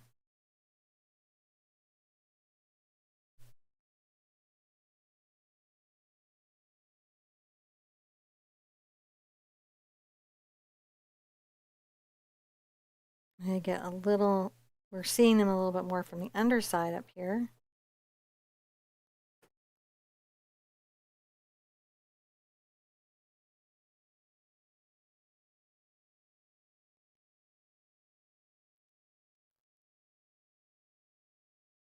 A little bit there. Maybe I shouldn't have taken it for a walk. Oh no, that's okay. I was just Wearing out the checking on the kids teenager. there. Wearing out the teenager. There we go. Look at that. Oh. So we've added some more. Let's look at it overhead. I am. I'm going to go back here. I was just reading some chat stuff. Oh, let's do some chat stuff. I'm going to dry this. Okay. And we'll answer some questions, and then we're going to continue on studying our tree. Look-see, thinking about it hard. All right. I'm going to dry first. So, that's a really good question.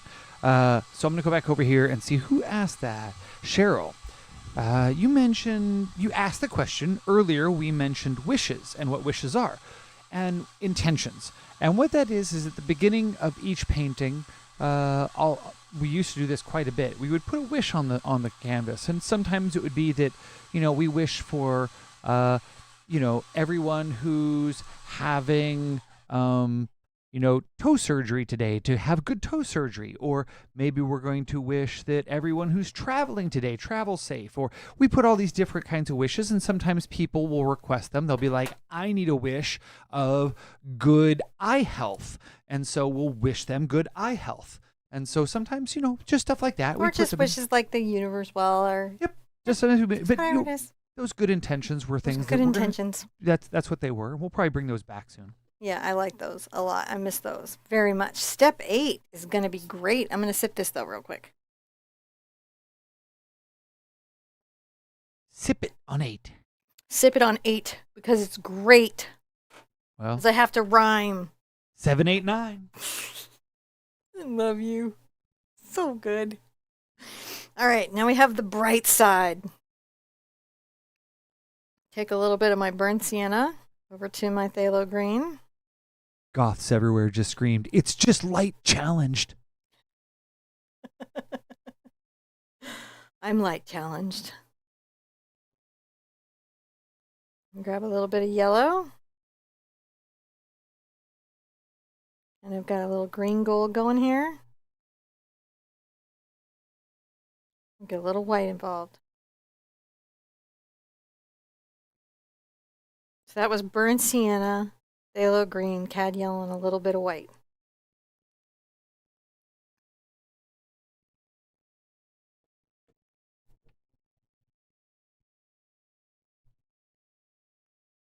Adding some little highlights here. And a little highlight to that side of the tree there.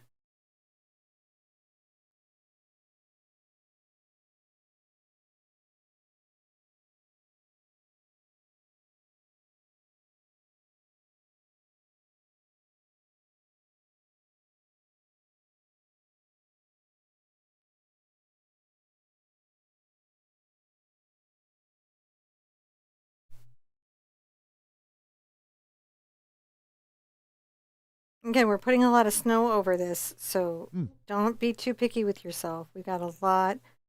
We're just creating the little shelves on which our little snow is going to exist. Nadine has an excellent question. Oh, I've got an excellent answer for Nadine. Nadine says, someone has purchased one of the paintings that I have painted with you. How do I credit you? Just, like you can put it on a card. Some people write it on the stretchers. Just original design. by the Art Sherpa, some version of that. Yeah.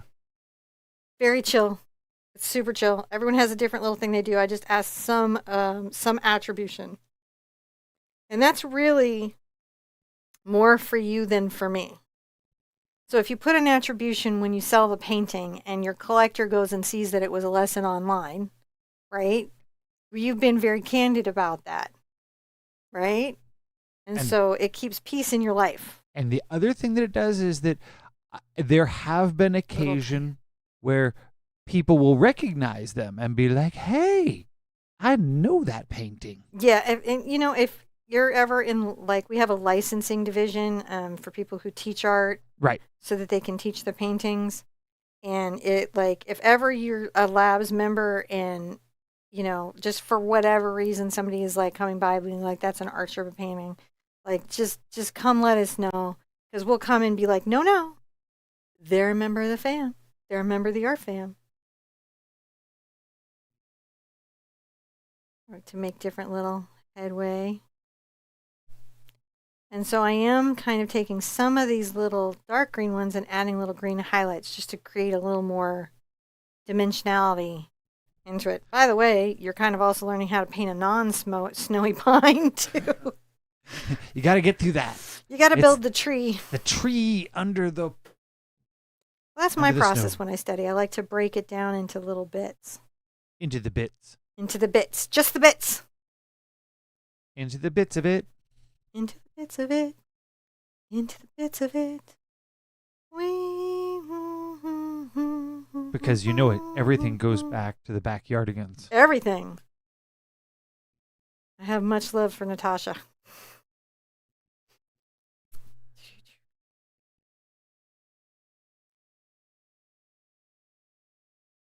We're just highlighting the tree. Highlight your tree.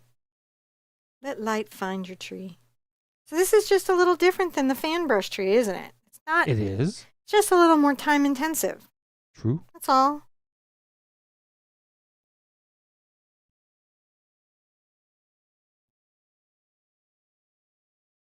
Oh, I'm having fun now. Now we're cooking with fire, my friends. Now we're cooking with fire. Ooh, we have so many things we can study, really focus on, pay attention to, and learn more about as we paint them.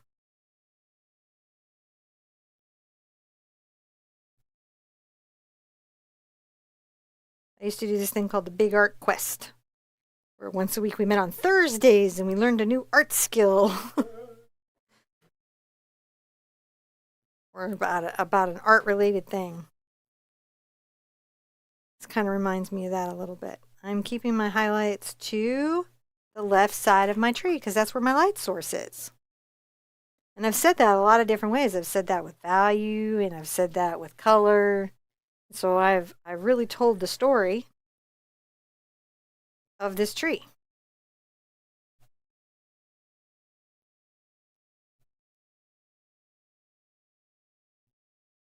Don't need too much there.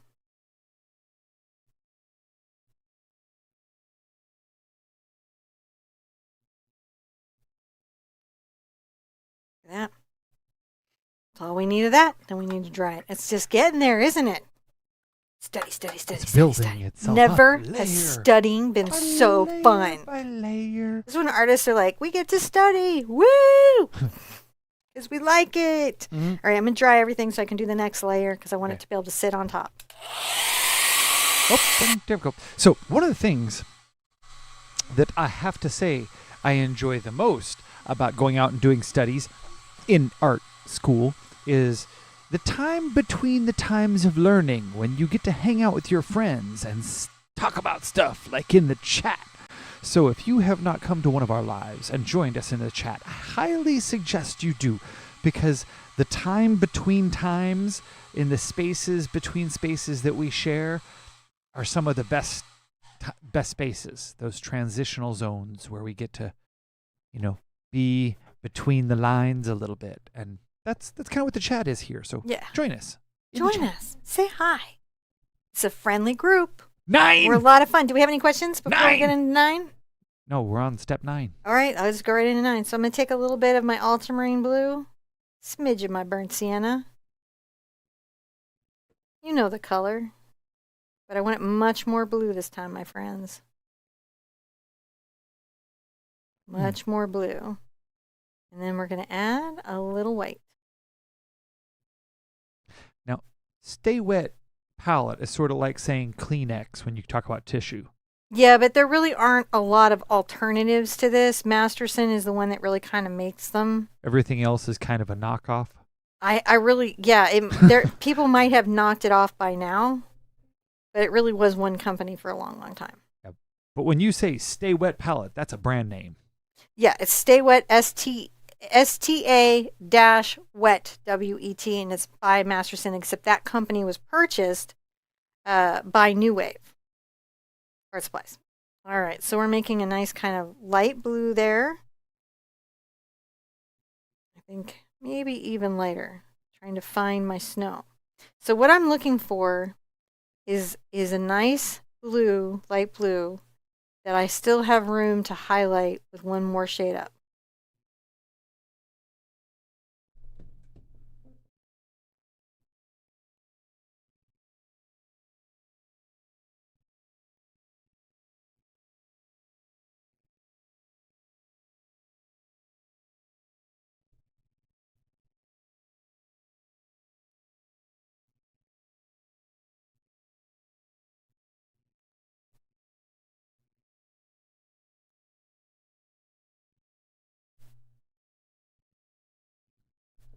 There we go.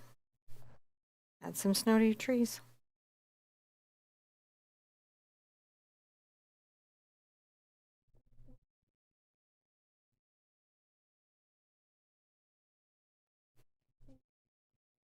Going to wipe my brush so that it has a sharper point.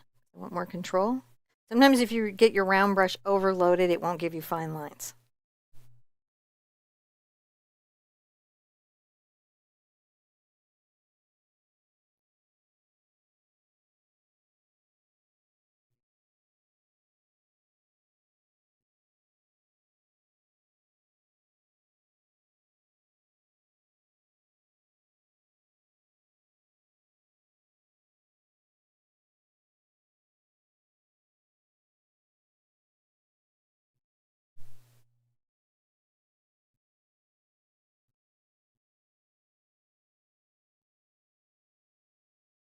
This one I'm going to do kind of half of it with this light blue here.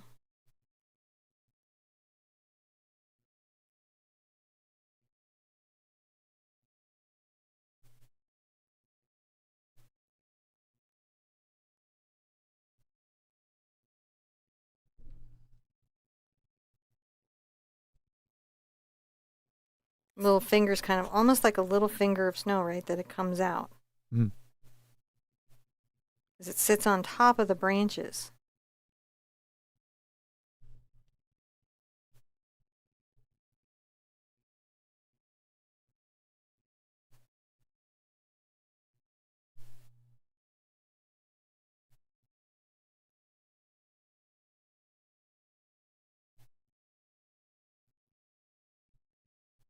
Adding little touches of snow in between.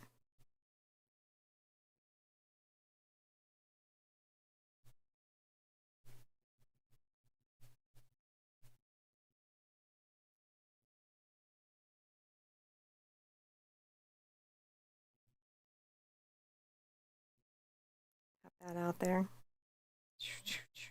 Painting snowy pines. Snowy pines. Mm-hmm. Snow, snow, snow on my pine. It's fine. Just on the top of the branches. It's a little bit clumpy. And then where the snow kind of falls out kind of indicates that there's a little branch there. And you can see how the multi-layers of green actually have a dynamic play.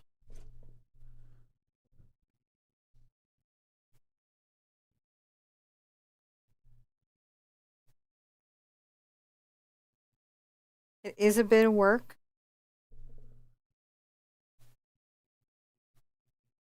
But it's fun work.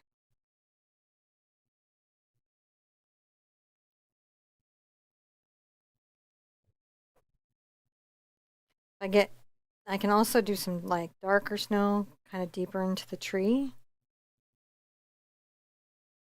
If I want to.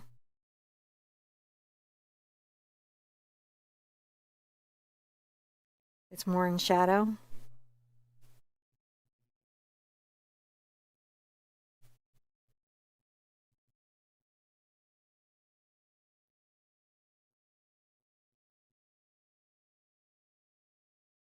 All right, so it's just sitting on that little branch there.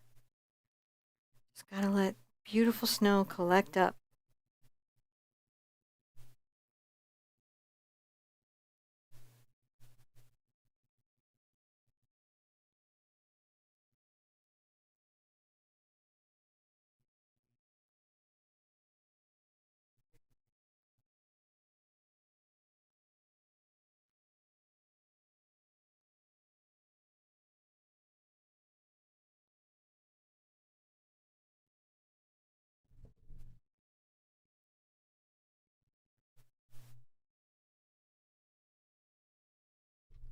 A little bit there. And so we have branches that are facing us.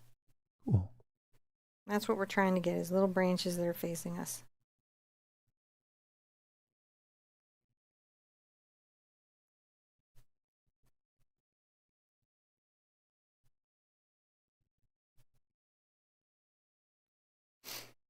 Just making clumps, clumps, clumps. Clumps. Clumps, clumps, clumps.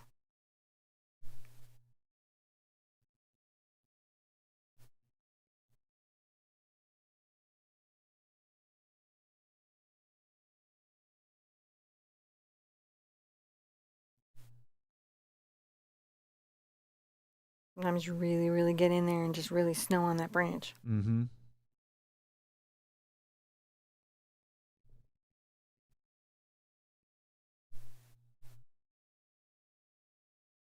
we have any questions while we're snowing on so many little branches?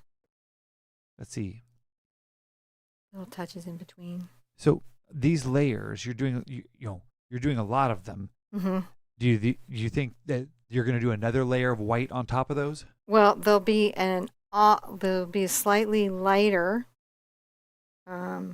blue that comes up this here and there, and then on this side we switched to the phthalo blue and the white to do the snow on that side, and then we do a hot white over there.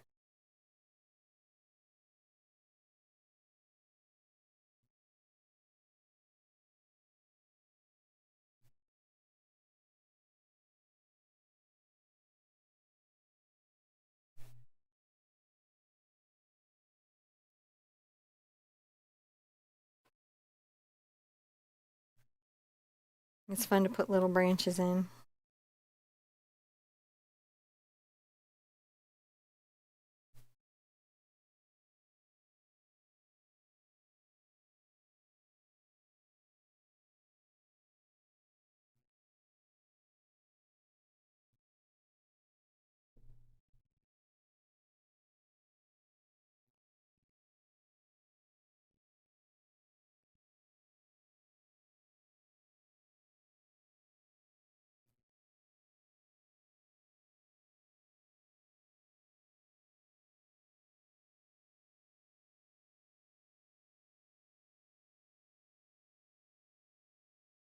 Adding little bits of snow kind of breaking up in here. I think you're starting to probably see it come together now at this stage. Yeah. Starting to see what it's going to be. This is what study is. Just a close observation of a subject for a period of time. In a sense, we're always studying as artists. We're always observing our world. We're always finding new ways to express it. And yes, you are all artists. If you're doing paintings, you're artists. I think sometimes we get confused with the big capital artiste. That's with true. the capital letter E, where you're thinking of somebody who's professional and does art for fine art, which is just for beauty's sake and galleries and shows and things. And sometimes we get in our head, if we're not that, then we're not an artist. But you have to remember, artist, little a, just the word, is anyone who's creating art. Period. You're instantly in the club. It's just instant. You made art, you're in the club. You're an artist. That's true. A little white over here to my darker blue. Create some more of my light blue. Again, if you're just coming in, that was the ultramarine blue, burnt sienna, and titanium white. Nice. Bias to the ultramarine blue.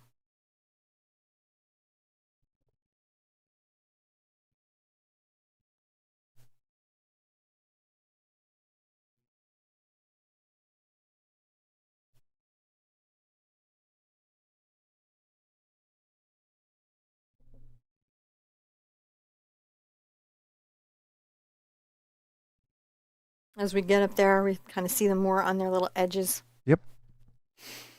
More in the little edges, little less visible. More on the edges.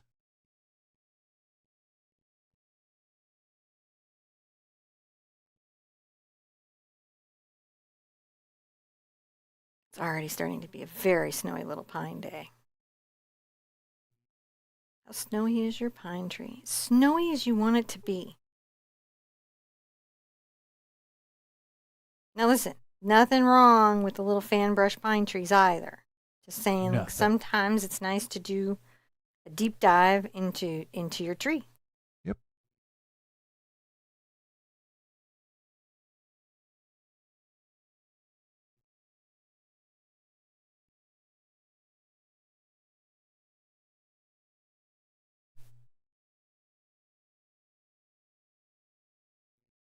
And kind of just tap it out and do little flakes of snow up there at the top. All right. Nice. We've done one half. Done the half. We've done one half of one half.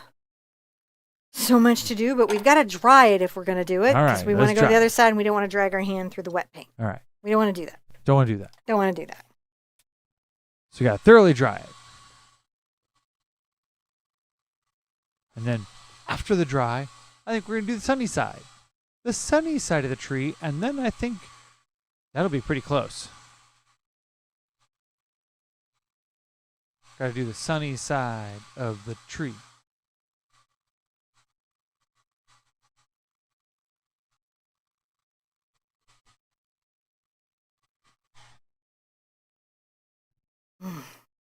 Onto the sunny side of the tree. Onto the sunny side of the tree.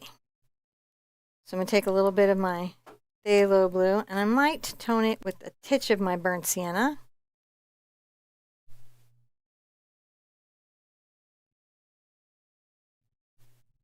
It's not quite so bright. I'm going to add a lot of white.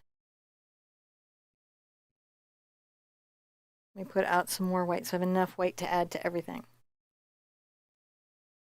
Very heavy on the white. Anytime you're doing winter landscapes, you're going to be going through the white. That makes sense. Interestingly enough, a lot of the black too.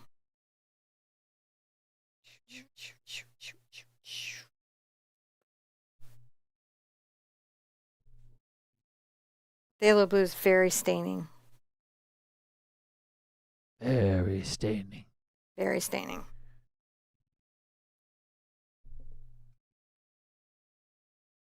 There we go. You want something that is light, but gives you room to come back with white snow.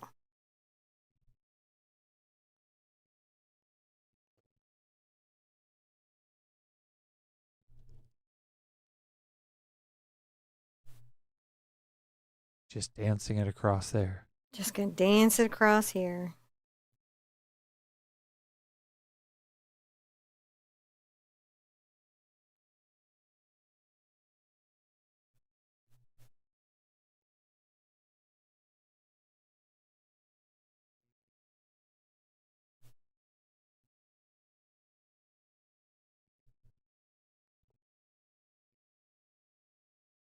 Finding a little places to rain down a little bit of snow.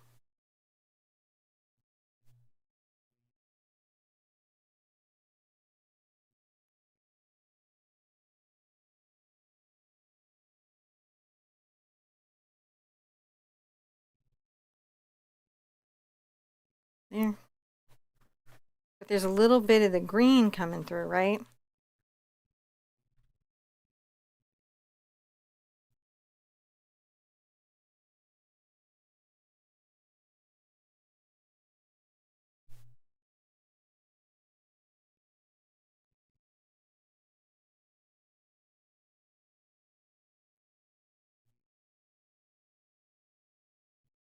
just going on top of the branches.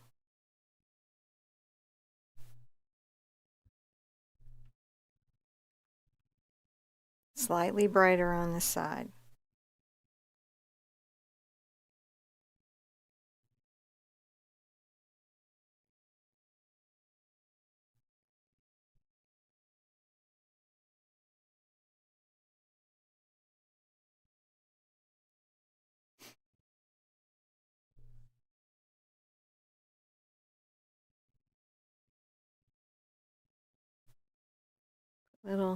Little pops of snow that could be peeking through.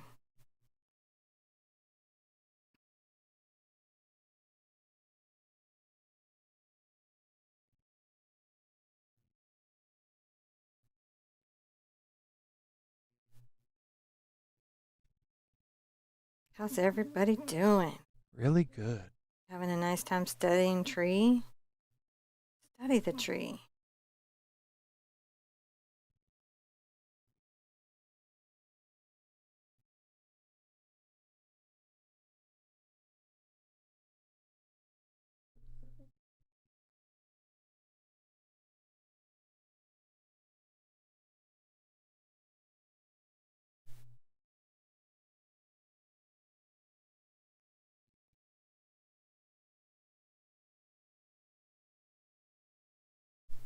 Working it through. We're actually on the last little bit now. It's on the downhill slope.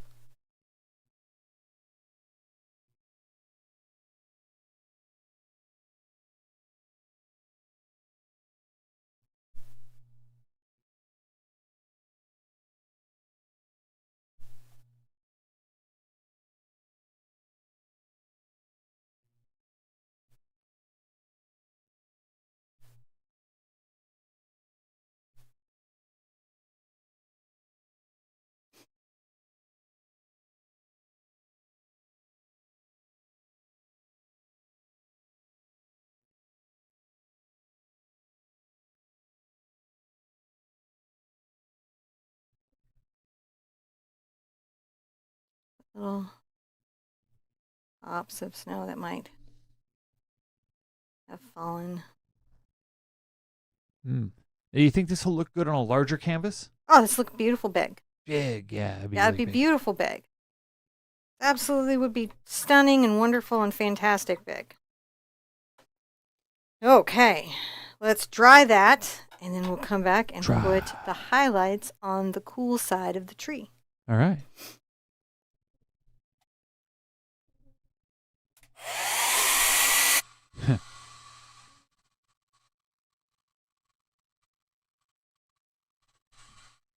So, I'm just looking over here. I am multitasking dad stuff.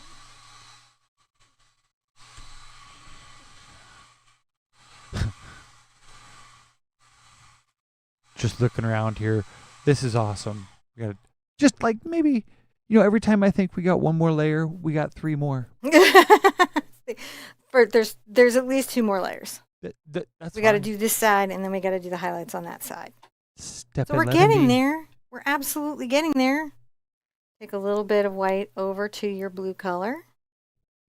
Add some glazing liquid in there so that it goes farther. And so what we want is it's lighter than the color that we did.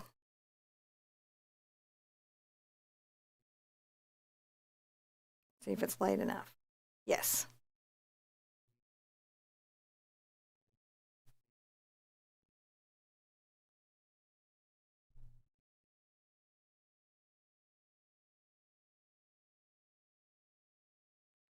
Leslie would like to know if we can rewatch this.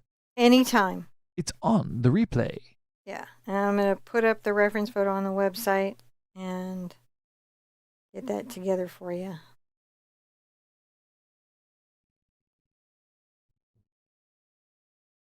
There we go.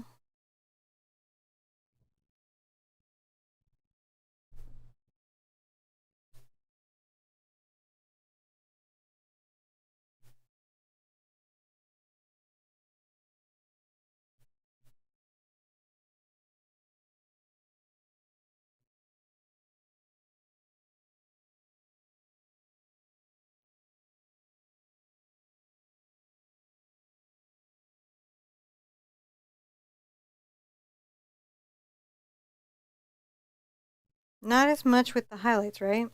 They're just little bits of snow that capture a little bit of light. Yeah. I'm pleased with this, guys. This was a fun night. I'm pleased with it too.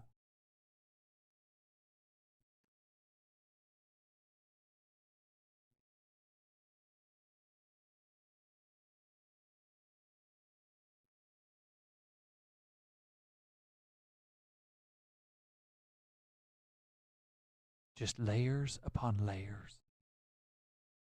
But if we look at it, you can see these little shadows and these little highlights that are happening, Mm-hmm. and you're just using those to inform your choices. But again, you don't owe the reference photo anything. You can put a branch anywhere you want. What you're trying to pay attention to is how the tree is constructed. Right. It is for your reference. Yeah, you're not a copy machine. You don't have to paint like one. We got Xerox. Does a good job. Let's not try to replace it. They have them. They're in the office. You can go to the local Kinko's and use theirs if you need to. Yeah.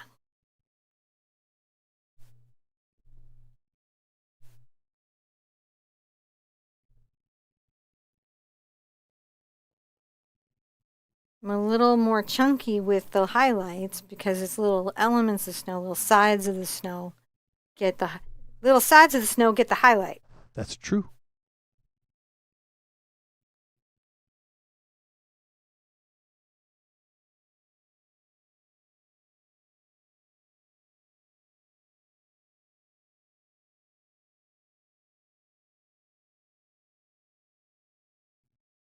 There we go. Come back down on the other side with some more highlights. Just looking to see where And stretch that bluey white a little bit more. it could go. So that the tree has lots of personality. Lots of personality. I'm going to rinse out. Get some clean water. And I'm going to grab some just white. Just white.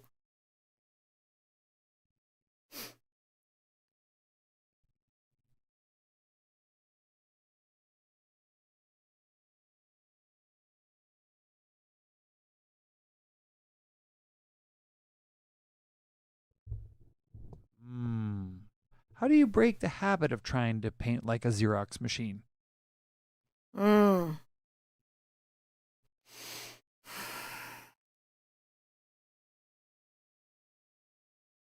the first thing is a mental journey because you've got to let yourself off the hook from this expectation that you have about yourself painting exactly what the photograph is. Mm-hmm. Photographic realism is lovely and it's a fun practice, but for the most part, when we're painting more an emotional moment, we're capturing more of an essence of a thing, right? And so it's letting yourself off the hook of that believed expectation and start being more present to the little magic moments. These magic moments. Studying can help. Doing this type of work consistently can also help. Sometimes giving yourself the challenge of, what can I paint to make it work, but what can I leave out to make it work? My mom used to always be like that. What can you leave out of a painting?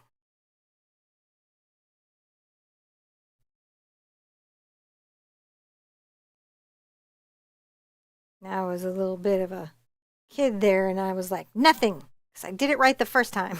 That's right. Oh, the young.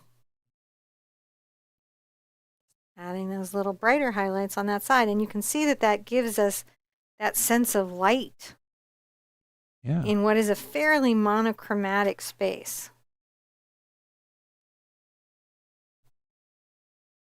Yeah, I think the biggest thing is just releasing the expectation, like some arbitrary idea, like some artist we saw once that we thought was good, and then we go, well, we have to be that to be good. Exactly what I saw there, that's when it's good. Even though there's so many ways of being an artist that I couldn't name them all. if I had a million years. There's just so many ways to be an artist. The way you lay down paint is valid.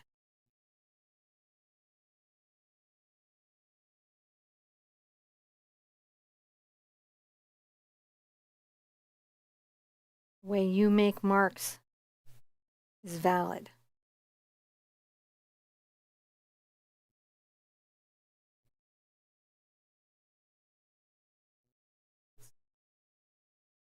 Nance asks a follow-up. Mm. How do you stop your perfectionism for taking over and just go with the flow?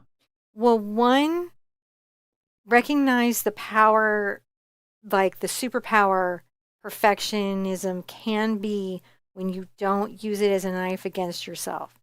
Being able to see the order in things and being able to like witness that and being able to put some of that in your canvas, that's a gift.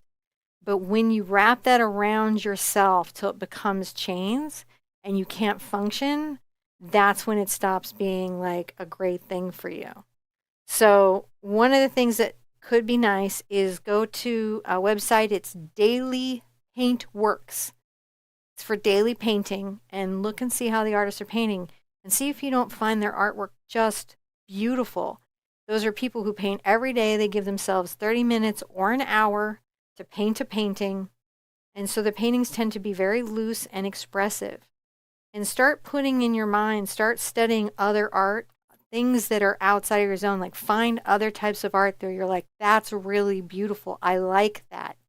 Start to expand your internal vocabulary of what art can be. Sometimes can help you release yourself from whatever, again, because the perfectionism goal is very arbitrary. What's perfect for you might not be perfect for somebody else. So it's just when those expectations become too high and too rigid and they just don't allow you to express yourself, that's when you've got to take a deep breath and let it out. And again, I highly recommend looking at other types of art and getting excited about different styles of art. I think it can really help. That makes a lot of sense. My mom used to take me to the museum all the time. And we talk about all the reasons why the different art we were seeing there was good.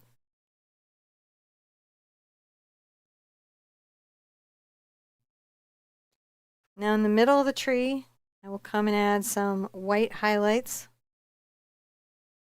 Too thick of paint.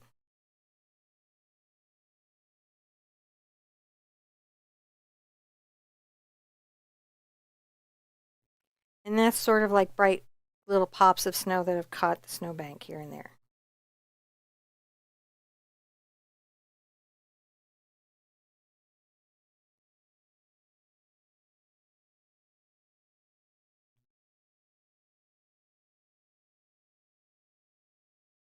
Add a little bit of highlight maybe out here. These outer edges.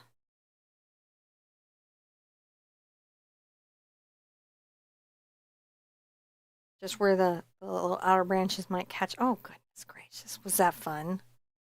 I think we're there, guys. I think we are there. Oh, wow. You want to put a signature on it? I do. I'm going to put a signature on it. If I can find a signature brush, I'm going to sign it. Ooh, I'm going to use this little tiny, nimble little brush. All right. I'll get some of my dark blue. Maybe I will miss some water over here so that I don't have to drag water from the bucket with the tiniest brush in the world. So I'm just trying to improve the flow of the paint off the brush so that it's easier to sign. So this is a study. It's a study. And you know what? I will remind you guys, while you're studying, we have garage sale boxes that have soap and a whole whack ton of good supplies available for you in our store. Please go get them before they're gone. Or go get them so they're gone. I got to get rid of them. Yeah, we're like that. Remember those like ads, the furniture ads? Got to get going. It's got to get gone. Got to get on. I need these boxes out of here. My wife won't stop talking about it. There's too many things in the house. So, thank you guys. We appreciate you being here. So much. All right. There we go. Happy with that. I will post this picture and then the reference I work from so that you can do your own study. from both of them. You can see how I solved it, and then you can see how maybe you want to solve it. Yep. That's completely okay. Do we have any questions before we go? Oh gosh. Because we hardly are ever up at night like just this. a very limited number of boxes. Definitely keep. Some people were commenting on that. Everybody had a really good time. I noticed this was a very social time to come and hang out. Everyone was very supportive of each other. Lots of chit chat going on. So thank you guys. Thank you guys for coming and being part of that community. I might move next week's class to 5 o'clock, John. I might move it up from 5:30 to 5 o'clock. Yeah, I'm in. So that we have more room before the kids have to go to Scouts. I agree with that. All right, so next week, Tuesday, we are going to be doing blending. And we're just going to practice blending colors together. And I'm going to show you the tools that I like, the mediums that I think are useful, and some tips and tricks that I have about blending. We're going to practice blending colors. Just practice. It's going to be very abstract and silly. This is very objective, like we practice in specific skills, snowy pine trees. But now you guys know another way to paint a pine tree that isn't fan brush intensive. I have a whole playlist of fan brush lessons. I think the fan brush is a super brush. And if you don't know what I'm talking about, it's a brush that's shaped like this. It looks like a fan. And it can paint a very quick tree. It can do a very good tree. But it is a different tree than this tree. And it's a different practice than this practice. And this is definitely study. This is definitely a loose little happy study to get this down. Everybody good? I think it's good. All right, guys, if you're good, I'm good. I hope you're proud of your painting. I can't wait to see it. Now, you can share in the Art Sherpa official group. I also have an art page on Facebook, which is all like ours again. And you can always put it in the comments underneath the painting. I'm on Blue Sky, so you can share it over there. I'm the Art Sherpa over on Blue Sky. I'm also on Instagram, hashtag the Art Sherpa. Sometimes I'm over on TikTok, and I do try like tag me in and stuff. I love to see what you guys are doing over there. So wherever you share your, Pinterest too. So I have lots of places where you can share art with me all you want, and I love to see it. I love to see it. But if you want a closed private group, it's the Art Sherpa official over on Facebook. We curate it, we moderate it. It's a very nice place. It's a great place to share your tree, no matter how you're feeling about your tree. Yep. Right? It's a good place to share it, and you're going to get a lot of support and encouragement and good advice. I always let people share their good advice in there, and it's a great support place. All right, be good to yourself, be good to each other, and I want to see you at an easel real soon. Bye-bye.